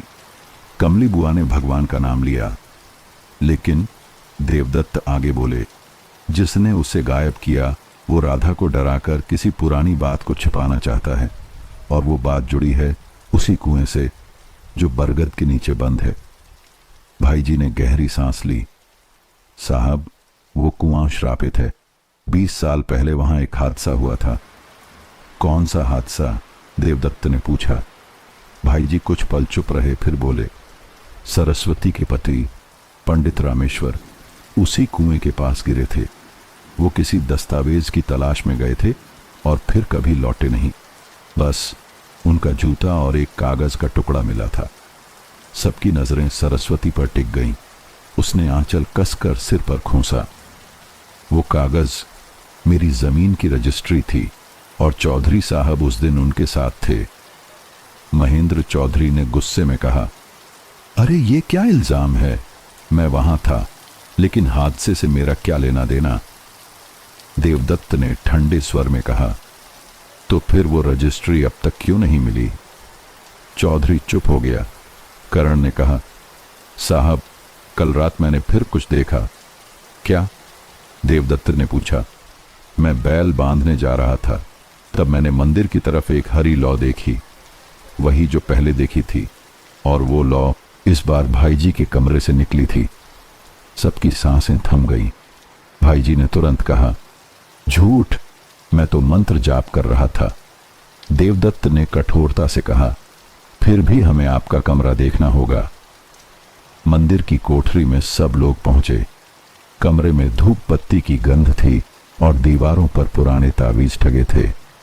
लेकिन जब देवदत्त ने कोने में रखा पीतल का संदूक खोला तो सबकी आंखें फैल गईं। अंदर नींबू मिर्च की दर्जनों गठरियां, कई पुराने काले धागे और कुछ अधजले कागज थे। उनमें से एक कागज पर लिखा था, जमीन का असली हकदार वही जो डर को साध सके। सरस्वती के हाथ कांप गए। ये मेरे पति की लिखावट है। भाईजी पसीना पसीना हो गए। मैंने ये दस्तावेज यहां इसलिए रखे कि किसी की नजर न लगे। मैं राधा को नहीं जानता। मैं देवदत्त ने बीच में काटा, तो राधा का लॉकेट आपके कमरे में कैसे पहुंचा? भाईजी की जुबान रुक गई। गोपाल ने आगे बढ़कर कहा, साहब, मेरे पिता के बाद मां की जमीन चौधरी ने ले ली। हो सकता है भाईजी और चौधरी दोनों मिले हों। महेंद्र ने चिल्लाकर कहा, चुप रहो, हम पर झूठा आरोप मत लगाओ। देवदत्त ने एक पल सोचा, फिर कहा, कल रात सबकी निगरानी होगी। मैं देखना चाहता हूं कौन इस रास्ते से गुजरता है। रात उतर आई। हवा में वही ठंडी खामोशी लौट आई। बरगद और मंदिर के बीच की पगडंडी पर पुलिस छिपकर बैठी थी। सरस्वती अपने आंगन में दीपक जलाए बैठी थी। कमली बुआ उसके पास। काकी, कमली ने फुसफुसाया, डर लग रहा है। मत डर, सरस्वती ने कहा, आज डर का चेहरा दिखेगा। ठीक आधी रात को मंदिर की दिशा से हरी रोशनी फिर दिखाई दी। देवदत्त ने इशारा किया, सावधान। रोशनी धीरे धीरे कच्चे रास्ते पर आगे बढ़ी, बिल्कुल वही रास्ता जहां राधा के निशान गायब हुए थे। सबकी सांसें थम गईं। गोपाल ने धीरे से कहा, वो वही है। देवदत्त ने कदम बढ़ाए, घेर लो। जैसे ही उन्होंने टॉर्च का स्विच दबाया, रोशनी सीधी पड़ी और सामने महेंद्र चौधरी खड़ा था, हाथ में लालटेन और दूसरे हाथ में वही नींबू मिर्च का गुच्छा। सरस्वती के चेहरे पर सन्नाटा था। चौधरी जी, आप? महेंद्र ने डर और झुंझलाहट के बीच कहा, मुझे मजबूर किया गया। भाईजी ने कहा था डर फैलाओ, वरना रजिस्ट्री की सच्चाई सबके सामने आ जाएगी। मैंने कुछ नहीं किया, राधा को बस छिपाया था। कहाँ है वो? देवदत्त गरजे। पुराने कुएं के नीचे वाली खोख में। चौधरी कांप गया। वो जिंदा है, मैंने उसे नुकसान नहीं पहुंचाया। देवदत्त ने तुरंत सिपाहियों को इशारा किया। रस्सियां नीचे डाली गईं। कुछ देर बाद मिट्टी और आंसुओं से लथपथ राधा को ऊपर खींचा गया। गांव में हलचल मच गई। सरस्वती ने उसे सीने से लगाया। मेरी बिटिया, राधा ने कांपती आवाज में कहा। मुझे डराया गया था काकी। कहां गया अगर मैंने आवाज की तो तुम्हारे घर की आग बुझ जाएगी। भाईजी को मंदिर से बाहर लाया गया।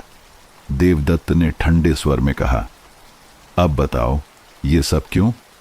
भाईजी ने थके स्वर में कहा, वो जमीन रामेश्वर की थी, लेकिन चौधरी को उसने धोखे से आधा हिस्सा दे दिया था।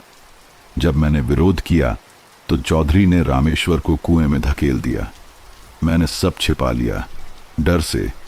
उस डर को बचाने के लिए नींबू मिर्च की झूठी सुरक्षा बनाई। जो भी सच के पास गया, मैंने उसे डर से बांध दिया। सरस्वती की आंखों से आंसू गिरते रहे। तू भगवान का आदमी था भाईजी, और तूने पाप का व्यापार किया। भाईजी फूट पड़े। डर ने मुझे भी बांध दिया था बहन। मैंने सिर्फ वही किया जो मेरे पास था, अंधेरा। देवदत्त ने आदेश दिया, दोनों को हिरासत में लो।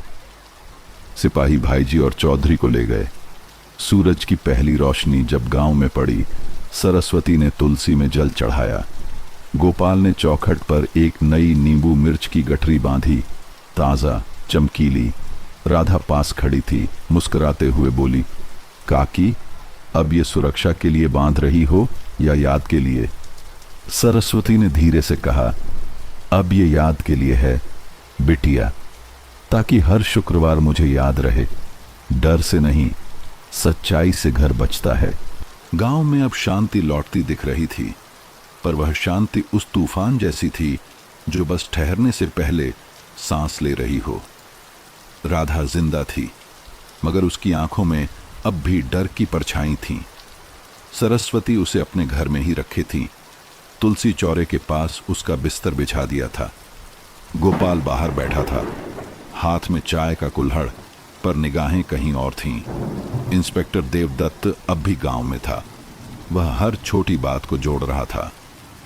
मामला खत्म नहीं हुआ। उसने कहा, भाईजी और चौधरी गिरफ्तार हैं, पर कुछ कागज अभी भी गायब हैं। वही रजिस्ट्री जिससे सब शुरू हुआ। सरस्वती बोली, वो रजिस्ट्री मेरे पति ने छिपाई थी, शायद इसी घर में। देवदत्त ने चारों ओर देखा। मिट्टी की दीवारें, पुराने संदूक और ऊपर की लकड़ी की बल्ली। हम इस घर की तलाशी लेंगे, उसने कहा, पर ध्यान रखना, कुछ मत छेड़ना। कई बार सच्चाई सबसे साधारण जगह पर छिपी होती है। दोपहर की धूप दीवार पर रेंग रही थी जब देवदत्त, गोपाल और कर्ण ने घर की तलाशी शुरू की। राधा और कमली बुआ बाहर बरामदे में बैठी थीं। दोनों की निगाहें भीतर जमी थीं। देवदत्त ने सबसे पहले वही पुराना लकड़ी का संदूक खोला जिसके पास सरस्वती हर शुक्रवार नींबू मिर्च तैयार करती थी। अंदर धूल, सूखे नींबू के टुकड़े और नीचे एक पुराना लाल कपड़ा। गोपाल ने कहा, यह तो पिताजी का पगड़ी का कपड़ा है। देवदत्त ने धीरे से कपड़ा खोला। भीतर एक लिफाफा था, मोटा, पुराना, किनारों से भूरा। उसने लिफाफा खोला। उसमें वही रजिस्ट्री का दस्तावेज था। सरस्वती की आंखें भर आईं। यही वो है जिसके लिए मेरा घर बरसों डर में जिया। देवदत्त ने कागज पलटा, पर पीछे कुछ और लिखा था, किसी पुराने स्याही से। जिस दिन सच खुले मेरा कमरा मत खोलना। नीचे नाम लिखा था, पंडित रामेश्वर शर्मा। सन्नाटा छा गया। गोपाल ने पूछा, माँ, पिताजी का कमरा तो बरसों से बंद है, मंदिर की दिशा वाला, जहां तू अब जाती नहीं। सरस्वती ने धीरे से सिर हिलाया। हाँ, उस दिन के बाद कभी नहीं। शाम को देवदत्त ने कहा, वही कमरा देखना होगा। सरस्वती डर गई। नहीं साहब, उस कमरे में कुछ अजीब है। जब भी हवा चलती है उसकी खिड़की से धुएं जैसी गंध आती है। वो धुआं नहीं, सबूत हो सकता है, देवदत्त बोला। उन्होंने लालटेन उठाई और उस पुराने कमरे का दरवाजा खोला। लकड़ी चरमराई और भीतर से ठंडी हवा का झोंका निकला। कमरे में धूल की मोटी परत थी। दीवारों पर पुराने कैलेंडर, एक टूटी लालटेन और जमीन पर राख जैसे निशान। लेकिन बीच में रखा था एक लकड़ी का संदूक, जला हुआ आधा, ऊपर काला धागा बंधा हुआ। देवदत्त ने धीरे से धागा खोला। अंदर कुछ कागज थे, जले हुए पर पढ़े जा सकते थे। उनमें लिखा था, अगर ये कागज कोई पढ़े तो जान ले, मेरा दोस्त नहीं, मेरा कातिल वही है जिसने मुझे कुएं तक बुलाया। गोपाल ने कांपते हुए कहा, मतलब चौधरी? देवदत्त ने कहा, हाँ, और ये साबित करता है कि भाईजी भी साथ थे। उन्होंने इसे छिपाया ताकि सच कभी ना निकले। सरस्वती ने दीवार पर लगी अपने पति की तस्वीर की ओर देखा। आंसू उसके गालों पर उतर आए। तूने मुझसे कुछ कहा क्यों नहीं, रामेश्वर? कमली बुआ ने कांपती आवाज में कहा, काकी, तेरे घर का डर अब खत्म होगा। देवदत्त ने संदूक से एक और चीज निकाली, छोटा पीतल का लॉकेट, जिसमें वही तस्वीर थी जो कुएं में मिली थी, पर उसके पीछे कुछ और उत्कीर्ण था। सत्य वही है जो छुपे नहीं। देवदत्त ने कहा, काकी, तुम्हारे पति ने सच्चाई खुद में नहीं, इस घर में छोड़ी थी, ताकि एक दिन तुम खुद डर से लड़ो। सरस्वती ने आंचल से आंसू पोंछे। अब डर नहीं, बस न्याय चाहिए। रात को गांव की चौपाल पर सब इकट्ठा हुए। देवदत्त ने दस्तावेज सबके सामने रखे। यह जमीन अब सरस्वती और उसके बेटे गोपाल की है। चौधरी और भाईजी की साजिश साबित हो चुकी है। डर के नाम पर जो झूठ बेचा गया, अब वो खत्म होगा। गांव के लोगों में खुसर पुसर हुई, फिर तालियां बजने लगीं। कमली बुआ ने कहा, आज बरगद का साया भी हल्का लग रहा है। राधा ने मुस्कुराते हुए कहा, काकी, अब तुम नींबू मिर्च बांधोगी? सरस्वती ने हल्की मुस्कुराहट के साथ कहा, हाँ बिटिया, पर अब बुराई से नहीं, याद से बचाने के लिए। बरगद के नीचे की हवा अब शांति का नहीं, रहस्य का बोझ लिए बह रही थी। भाईजी और चौधरी की गिरफ्तारी के बाद गांव के लोग मानने लगे थे कि कहानी खत्म हो गई, मगर इंस्पेक्टर देवदत्त को यकीन था, कहानी वहीं खत्म नहीं होती जहां लोग ताली बजा देते हैं। सच्चाई का एक आखिरी पन्ना हमेशा बाकी रह जाता है। सुबह की रोशनी सरस्वती के आंगन में ढल रही थी। नींबू मिर्च की नई गठरी चौखट पर लटक रही थी, इस बार बिना किसी डर के। राधा तुलसी को पानी दे रही थी और गोपाल खेतों की मेढ़ पर जाने को तैयार हो रहा था। सरस्वती ने धीरे से कहा, गोपाल, चौधरी के खेत की तरफ मत जाना। अब डर नहीं माँ, गोपाल मुस्कुराया, पर हाँ, एहतियात जरूर। देवदत्त उसी समय पहुंचे। हाथ में पुरानी रजिस्ट्री की कॉपी और पंडित रामेश्वर के कमरे से मिला एक आधा जला कागज। काकी, उन्होंने कहा, इन दोनों कागजों में कुछ अजीब है, जैसे किसी ने जानबूझकर कुछ मिटाया हो। सरस्वती ने पूछा, क्या लिखा था उसमें? देवदत्त ने कागज फैलाया। ये देखो, यहां लिखा है, मेरे खेत की हद वहां तक है जहां तक पुराने कुएं की रेखा पहुंचती है, लेकिन कुएं के आगे की लाइन गायब है, शायद आग में जल गई। गोपाल ने कहा, मतलब रजिस्ट्री अधूरी है? नहीं, देवदत्त बोले, मतलब कोई नक्शा है जो उस रेखा को पूरा करता था। दिन ढलने लगा। देवदत्त, गोपाल और कर्ण ने सरस्वती के घर के पुराने हिस्से की जांच शुरू की। वही जहां पहले कभी रामेश्वर तावीज और कागज छिपाया करते थे। कमरे में मिट्टी की दीवारों पर दरारें थीं, जिनमें चींटियां और मकड़ी के जाले फैले हुए थे। कर्ण ने एक कोने पर हाथ मारा, मिट्टी ढही और भीतर से एक खोखली आवाज आई। साहब, यहां कुछ है, उसने कहा। देवदत्त ने दीवार खुरची। अंदर एक छोटी सी जगह बनी थी। उसमें पुरानी कपड़े की थैली थी, धूल में सनी हुई। उन्होंने थैली खोली। भीतर पुराना नक्शा था, सरस्वती के पति का लिखा हुआ। स्याही धुंधली थी, पर कुछ शब्द साफ दिख रहे थे। बरगद से उत्तर की ओर 5 गज, वहां जमीन का असली सच दफन है। रात तक देवदत्त ने तय कर लिया कि खुदाई होगी। अगर ये नक्शा सही है तो वही गड्ढा वो जगह है जहां से सब शुरू हुआ था, और शायद वहीं रामेश्वर का सच दबा है। गोपाल ने कहा, मैं खुदाई में साथ रहूंगा। सरस्वती ने उसे देखा। संभल कर बेटा, कभी कभी सच की मिट्टी में कांटे भी होते हैं। बरगद के नीचे जब खुदाई शुरू हुई तो पूरा गांव इकट्ठा हो गया। कमली बुआ, राधा और बाकी औरतें दीपक लेकर खड़ी थीं। मिट्टी धीरे धीरे हटाई जा रही थी। पहले पत्थर निकला, वही पुराना जो कुएं को ढकने के लिए रखा गया था। फिर उसके नीचे एक और परत, और उसमें लोहे का एक संदूक। देवदत्त ने उसे निकाला। झंग लगा, लेकिन मजबूत। जब उसे खोला गया तो सबकी सांसें थम गईं। अंदर रामेश्वर की डायरी थी। पहला पन्ना खुला, तारीख 20 साल पुरानी। आज चौधरी ने मुझसे जमीन का सौदा मांगा, मैंने मना किया। उसने कहा, अगर नहीं दिया तो तेरे डर का फायदा मैं उठा लूंगा। मुझे लगता है वो भाई जी के साथ मिला है। सरस्वती के हाथ कांप रहे थे। देवदत्त ने दूसरा पन्ना खोला।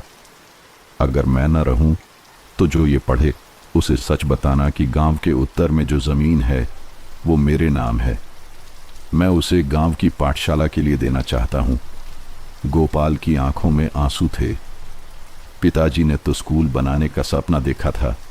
देवदत्त बोले, और उसी सपने को लालच ने दबा दिया।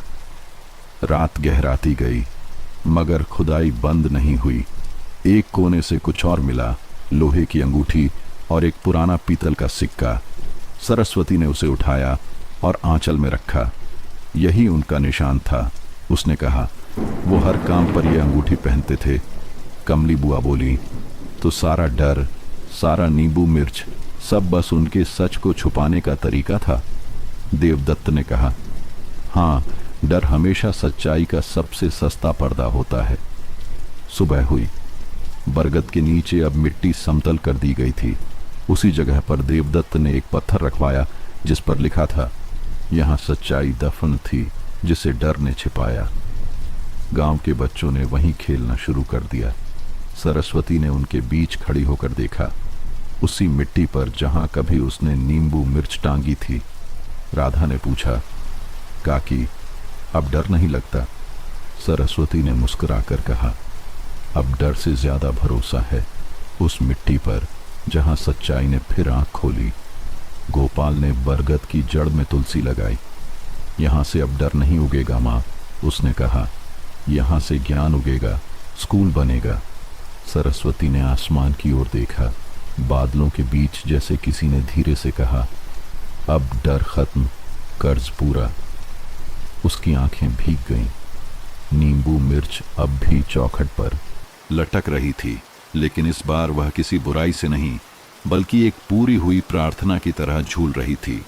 बरगद के नीचे खुदाई खत्म हुए 2 दिन हो चुके थे, लेकिन गांव में अब भी हवा में एक अजीब गंध तैर रही थी।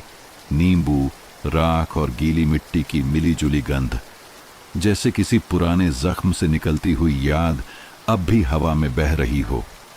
सरस्वती के घर की चौखट पर नींबू मिर्च की नई गठरी टंगी थी, पर इस बार उसकी मंशा बदल चुकी थी। अब वह रक्षा नहीं, प्रतीक थी, सच की जीत का। इंस्पेक्टर देवदत्त उस सुबह भी सरस्वती के घर पहुंचे। उनके चेहरे पर सख्ती कम और एक गहरी थकान ज्यादा थी। काकी, उन्होंने कहा, अब गांव के कागज साफ हैं। चौधरी और भाईजी दोनों ने जमीन के झूठे दस्तावेज पर हस्ताक्षर कर दिए हैं। मामला अदालत जाएगा, लेकिन तुम्हारी जमीन और तुम्हारे पति का नाम अब दर्ज रहेगा। सरस्वती ने बस इतना कहा। अब डर नहीं रहा साहब, पर मन में एक खालीपन है, जैसे सब सच्चाई जानने के बाद भी घर में कुछ अधूरा रह गया हो। देवदत्त ने गंभीर स्वर में कहा, कभी कभी सच्चाई सब बता देती है, पर जवाब नहीं देती। दोपहर की हवा गर्म थी। गोपाल और करण खेत में थे, नई फसल की तैयारी करते हुए। राधा अब भी सरस्वती के घर रह रही थी। वह अब गांव की बच्ची नहीं रही थी, जैसे कुछ साल एक रात में ही बड़ी हो गई हों। कमली बुआ रोज तुलसी के पास बैठकर रामायण पढ़ती थीं, ताकि हवा में शांति लौट आए। पर उसी दोपहर जब गोपाल खेत से लौटा, उसने देखा सरस्वती की चौखट पर बंधा धागा दोबारा खुला हुआ है। धागा साफ टूटा नहीं था, बल्कि जैसे किसी ने उंगली से हल्के हल्के सुलझाया हो। माँ, गोपाल ने पुकारा, तूने ये खोला? नहीं बेटा, सरस्वती ने चौंक कर कहा। सुबह तो ठीक था। देवदत्त उसी समय आया। फिर से धागा खुला। उसने दरवाजा देखा। अब ये खेल कौन खेल रहा है? गोपाल ने कहा, शायद कोई बचा हुआ साथी हो चौधरी या भाईजी का। देवदत्त ने चौखट पर झुककर मिट्टी देखी। वहां एक निशान था, उंगलियों जैसा नहीं, नाखून जैसा। ये इंसान का नहीं लगता, उसने बुदबुदाया, पर मैं जानता हूं कि हर डर के पीछे इंसान ही होता है। रात होने लगी। आसमान में बादल नहीं थे, लेकिन हवा में कुछ अस्थिर था, जैसे बारिश आने से पहले वाली बेचैनी। बरगद के पीछे से कभी कभी मिट्टी की गंध के साथ एक हल्की तेल जली महक आती, वही जो उस रात चौखट पर महसूस हुई थी। राधा ने पूछा, काकी, क्या फिर कोई बुरा आ रहा है? सरस्वती ने उसकी पीठ पर हाथ फेरा। अब कोई बुरा नहीं आता बिटिया, कभी कभी बस हवा अपने पुराने रास्ते दोहराती है। पर खुद सरस्वती भी भीतर से अस्थिर थी। रात के दूसरे पहर तक वह सो नहीं पाई। आधी रात चौखट के पास से फिर वही गंध आई, नींबू, राख और जलते तेल की। सरस्वती उठी, लालटेन जलाई। दरवाजा आधा खुला था। गोपाल और करण भी बाहर निकल आए। देवदत्त पहले से ही चौपाल के पास गश्त पर था। उसने आवाज सुनी और दौड़ा चला आया। दरवाजे के नीचे कोई चीज रखी थी, एक पुराना पीतल का बर्तन, जिसमें आधा नींबू, राख और राख में डूबा हुआ एक काला धागा था। किसी ने फिर से चेतावनी छोड़ी है, देवदत्त ने कहा। किससे लग रहा है कि अब भी डर जिंदा है। गोपाल बोला, साहब, ये काम किसी बाहर वाले का नहीं, ये तो वही हाथ लगते हैं जो इस घर को जानते थे। देवदत्त ने सिर हिलाया। हाँ, शायद भाईजी का कोई शिष्य, कोई पुराना भक्त। उन्होंने आदेश दिया, आज रात कोई नहीं सोएगा, जो भी आएगा देखना है वो कौन है। रात की खामोशी में सब घर के भीतर बैठे रहे। लालटेन बुझाने की इजाजत नहीं थी। राधा सरस्वती के पास थी, कमली बुआ तुलसी चौरे के पास बैठी थीं। करीब आधी रात बीती होगी जब आंगन में किसी के कदमों की धीमी आहट आई। सरस्वती ने सांस रोक ली। गोपाल ने दरवाजे की झिड़ी से देखा, एक साया बरगद की दिशा से आ रहा था। हाथ में लालटेन नहीं थी, लेकिन नींबू मिर्च का झूलता गुच्छा उसकी उंगलियों से हिल रहा था। देवदत्त ने धीरे से कहा, कौन है वहां? कोई जवाब नहीं। गोपाल ने दरवाजा खोला, पर बाहर कोई नहीं था। बस बरगद के नीचे लाल मिट्टी पर वही नींबू मिर्च का गुच्छा पड़ा था। देवदत्त नीचे झुका, नींबू उठाया और जम गया। नींबू पर स्याही से लिखा था, नक्शा पूरा नहीं हुआ। सुबह होते होते गांव में फिर हलचल मच गई। देवदत्त ने नक्शे को फिर देखा, जो सरस्वती के घर से मिला था। वास्तव में उस पर आखिरी रेखा अधूरी थी।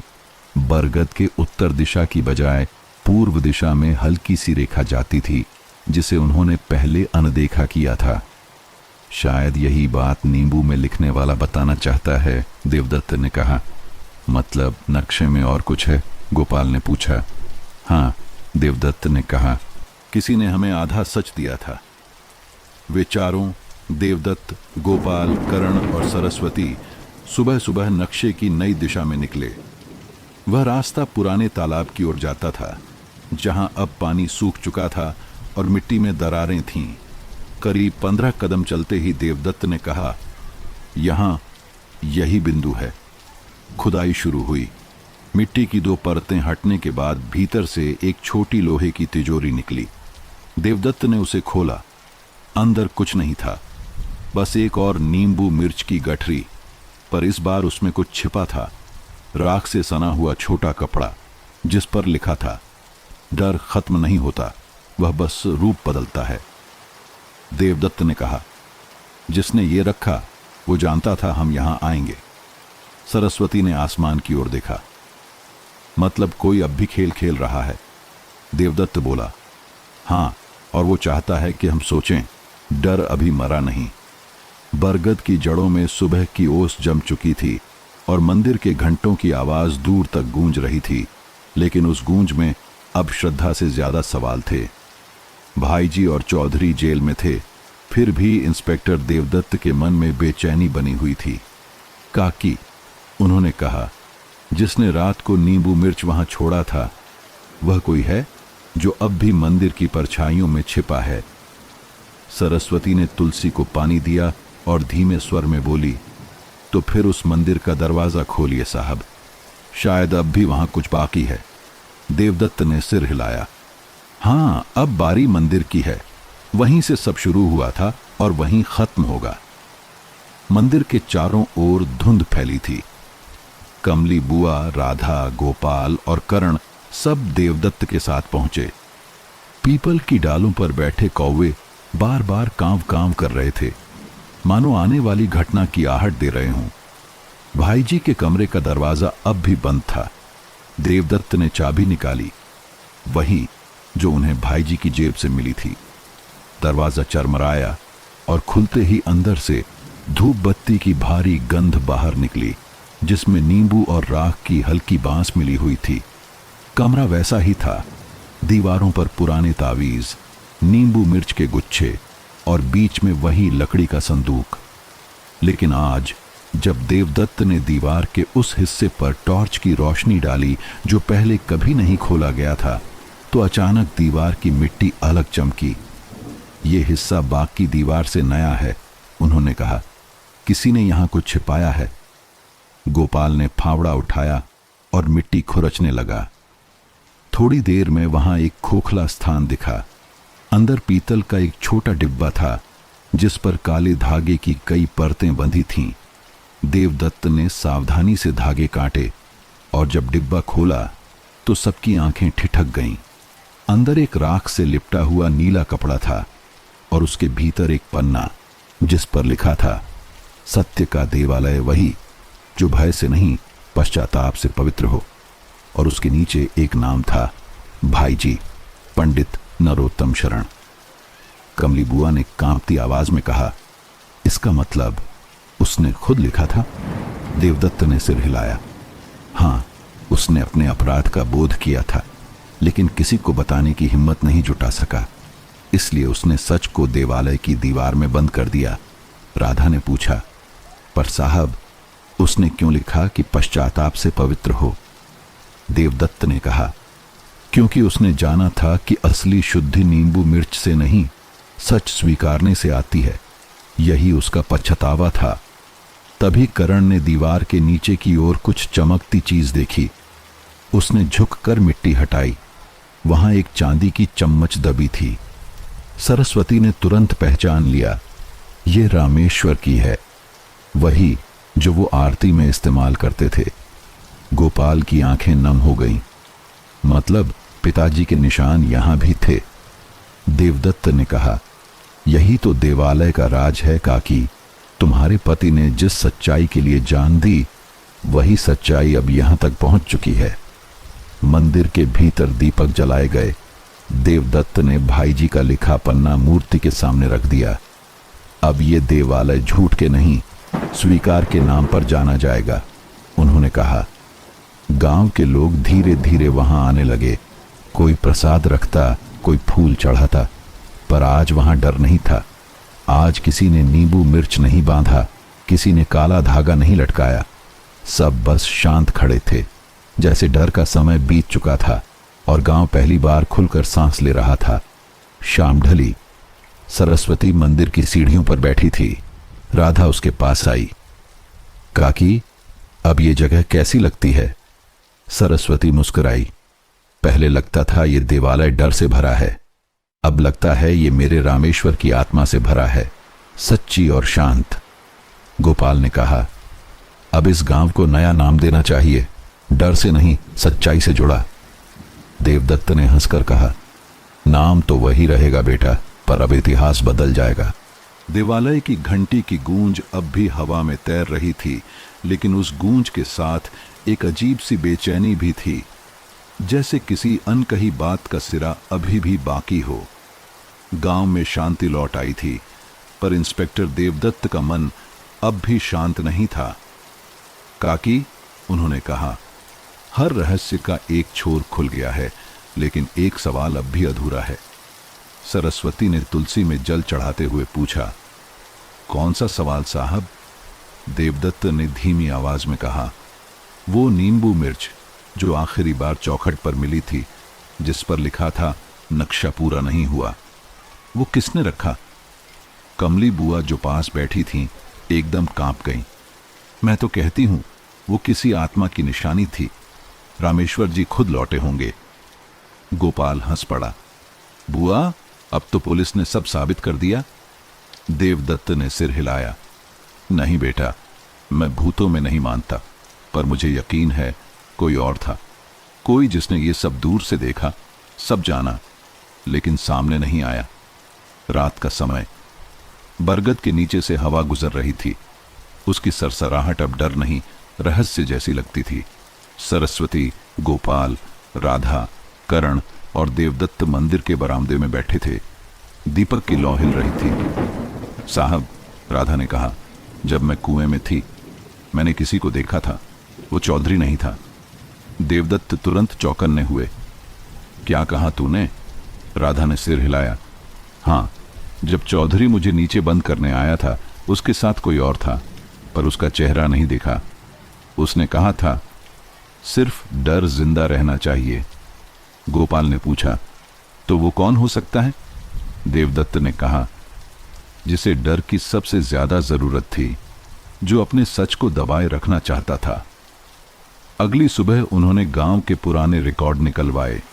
भाई जी, चौधरी और रामेश्वर के नाम तो थे, पर एक चौथा नाम भी दर्ज था, शंकरलाल, भाई जी का पुराना शिष्य। 20 साल पहले वो अचानक गांव छोड़कर गया था। देवदत्त की आंखें चमक उठीं। वो लौटी हुई छाया वही है। उस शाम हवा फिर अजीब थी, धुएं और नींबू की मिली जुली महक लिए। देवदत्त और गोपाल ने बरगद के पास निगरानी शुरू की। राधा और सरस्वती मंदिर की सीढ़ियों पर बैठी थीं। करीब आधी रात को किसी के कदमों की आहट आई, धीमी पर साफ। बरगद की परछाई में कोई आकृति हिल रही थी। उसके हाथ में वही पुरानी लालटेन थी, हरी लौ वाली। देवदत्त ने फुसफुसाया, अब डर नहीं, सामना होगा। उन्होंने टॉर्च की रोशनी सीधी डाली और सामने खड़ा था एक दुबला, झुका हुआ आदमी, सफेद दाढ़ी, पीली आंखें, और माथे पर कालिख का टीका। सरस्वती ने पहचान लिया। शंकर लाल। वह कांपते हुए बोली, तू तो 20 साल पहले भाग गया था। शंकर लाल ने हंसते हुए कहा, भागा नहीं, भेजा गया था। भाई जी ने कहा था, डर को जिंदा रखना, डर से ही मंदिर की दान पेटी भरती है। मैं लौट आया क्योंकि अब डर मर गया था और मेरे जीने की वजह भी। देवदत्त ने कहा, तो तू ही था जो रात को नींबू मिर्च छोड़ता था। शंकर लाल ने आंखें झपकाई।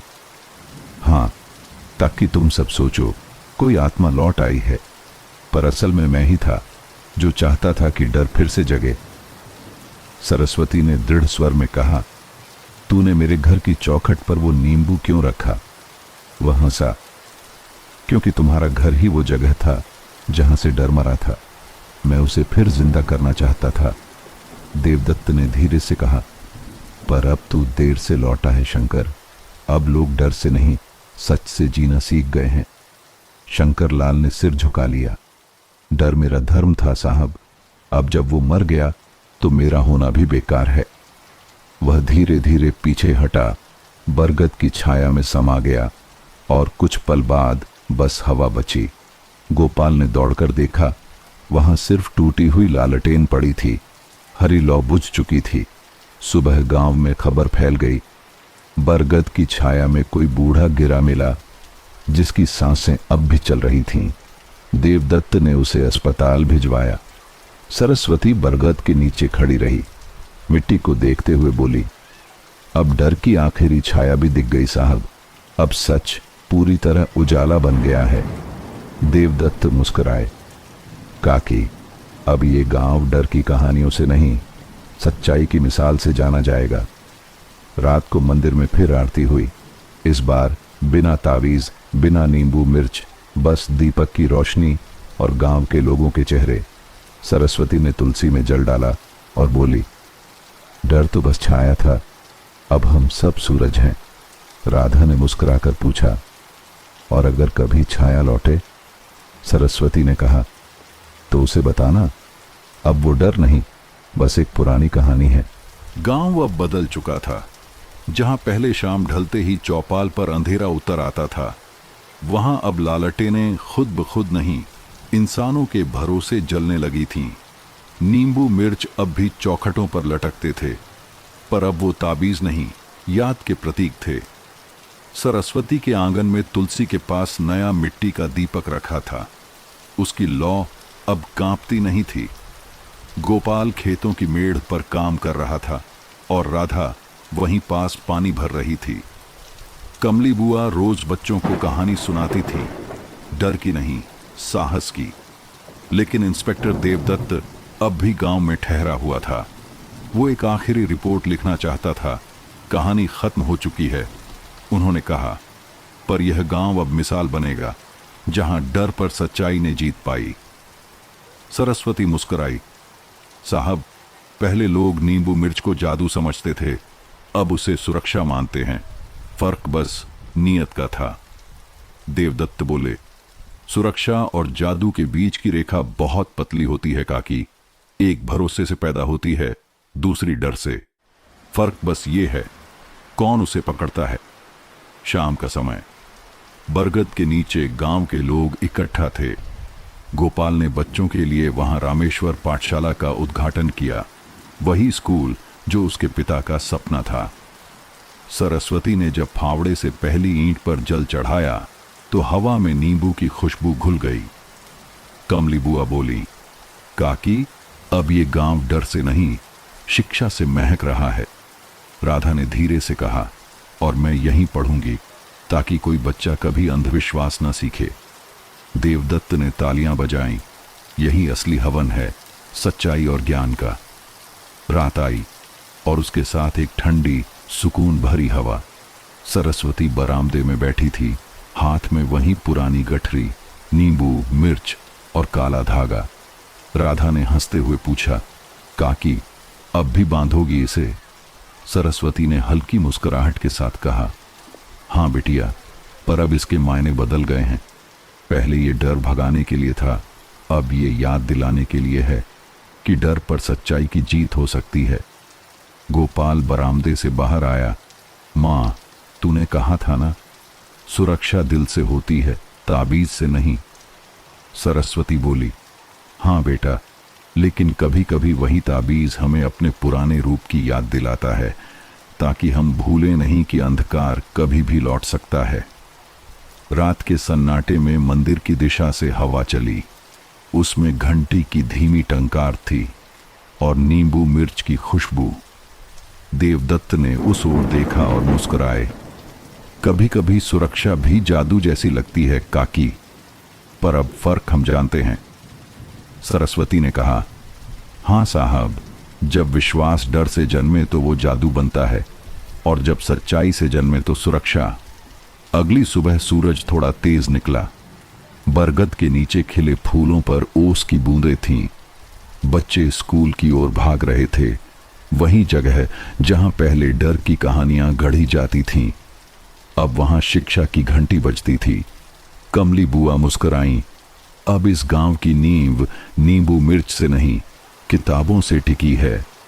देवदत्त जीप में बैठने से पहले रुके। उन्होंने सरस्वती की ओर देखा और कहा, काकी, अब इस केस की फाइल बंद होगी, पर तेरी कहानी लोगों को बताएगी कि अंधविश्वास से निकली रोशनी कैसी होती है। सरस्वती ने बस इतना कहा, अगर कोई फिर पूछे कि नींबू मिर्च जादू है या सुरक्षा, तो कह देना, वो इंसान के मन का आईना है। जैसा मन, वैसा उसका जादू या उसकी रक्षा। सूरज अपनी ढलान पर था। गांव की गलियों में मिट्टी की महक और तुलसी की सुगंध घुल रही थी। बरगद के नीचे बने नए रामेश्वर पाठशाला से बच्चों की आवाजें आ रही थीं। गुरुजी, आज कहानी सुनाइए। वो वाली जिसमें काकी ने डर से लड़ाई की थी। सरस्वती आंगन में बैठी मुस्कुरा रही थी। उसकी आंखों में अब थकान नहीं, शांति थी। वही शांति जो लंबे तूफान के बाद आती है। आज शुक्रवार था, वही दिन जब कभी नींबू मिर्च का जादू उसके घर की चौखट पर डर की पहरेदारी करता था। गोपाल पास आकर बोला, माँ, आज फिर वही शुक्रवार है। सरस्वती ने आंचल में एक गठरी निकाली। ताजा नींबू, हरी मिर्चें और नया काला धागा। हाँ बेटा, उसने कहा, आज मैं फिर बांधूंगी, पर इस बार डर भगाने के लिए नहीं, उस दिन को याद करने के लिए जब डर खत्म हुआ था। राधा और कमली बुआ भी वहीं आ गईं। राधा ने कहा, काकी, क्या मैं बांधने में मदद करूं? हाँ बिटिया, सरस्वती ने मुस्कुराकर कहा, अब ये सिर्फ मेरा नहीं, हम सबका विश्वास है। हवा में एक पुरानी सी मिठास थी। बरगद की पत्तियां झूम रही थीं, जैसे पुराना पेड़ भी इस बदलाव का साक्षी बन गया हो।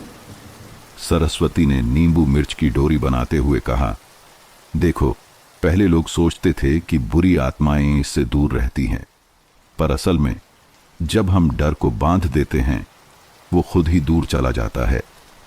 कमली बुआ ने हंसते हुए कहा, अब तू खुद पंडितनी बन गई है काकी। नहीं बुआ, सरस्वती ने मुस्कुराकर जवाब दिया, बस अब ये समझ गई हूं कि सच्चा ताबीज मन का साहस होता है। शाम का रंग गाढ़ा हुआ। इंस्पेक्टर देवदत्त अपनी जीप में गांव छोड़ने से पहले आखिरी बार सरस्वती से मिलने आए। उनकी आंखों में सुकून था, जैसे कोई अधूरा काम अब पूरा हो चुका हो। काकी, उन्होंने कहा, आज आखिरी रिपोर्ट भेज दी, केस बंद हो गया, लेकिन ये गांव अब मिसाल बन जाएगा। लोग अब तुम्हें नींबू मिर्च वाली काकी नहीं, साहस की काकी कहेंगे। सरस्वती ने हंसते हुए कहा, साहब, अगर मेरी कहानी किसी के डर को तोड़ सके तो वही सबसे बड़ी इज्जत होगी। देवदत्त बोले, डर हमेशा रहेगा काकी, फर्क बस इतना है, अब लोग उससे भागेंगे नहीं, उसका चेहरा पहचानेंगे। रात ढली। सरस्वती ने चौखट पर नींबू मिर्च बांधी, धीरे से, बहुत सहेज कर। आंगन में लालटेन जली। गोपाल ने तुलसी के पास दिया रखा और राधा ने बच्चों की हंसी से भरे गलियारों की ओर देखा। काकी, राधा ने कहा, अब ये नींबू मिर्च हमें डर से नहीं, सच्चाई से जोड़ती है। सरस्वती ने सिर हिलाया। हाँ बेटिया, हर शुक्रवार अब मुझे याद दिलाता है कि अंधकार कितना भी पुराना क्यों ना हो, एक दीपक उसे मिटा सकता है। धीरे धीरे सब अपने घरों में चले गए। सरस्वती बरामदे में अकेली रह गई। उसने ऊपर आसमान की ओर देखा। तारे वैसे ही थे, लेकिन आज उन्हें देखकर डर नहीं, अपनापन लगता था। हवा चली, नींबू मिर्च की गठरी हल्के से झूली। उसकी परछाई दीवार पर पड़ी और दीवार पर जैसे दो आकृतियां बनी, एक उसकी और एक किसी पुराने साए की। वह मुस्कुराई। रामेश्वर, उसने धीरे से कहा, तेरी सरस्वती अब डरती नहीं। तेरे नाम से इस गांव में अब डर नहीं, सत्य का दीपक जलता है। बरगद के नीचे बच्चों ने अगले दिन एक बोर्ड लगाया। यह वही जगह है जहां डर खत्म हुआ और सच्चाई ने घर बनाया। कमली बुआ बोली, अब ये गांव नहीं, कहानी बन गया है। देवदत्त ने कहा, और हर शुक्रवार जब हवा में नींबू मिर्च की खुशबू आएगी, लोग समझेंगे यह जादू नहीं, सुरक्षा की गंध है। सूरज डूब गया। आकाश के रंग मिट्टी में घुल गए।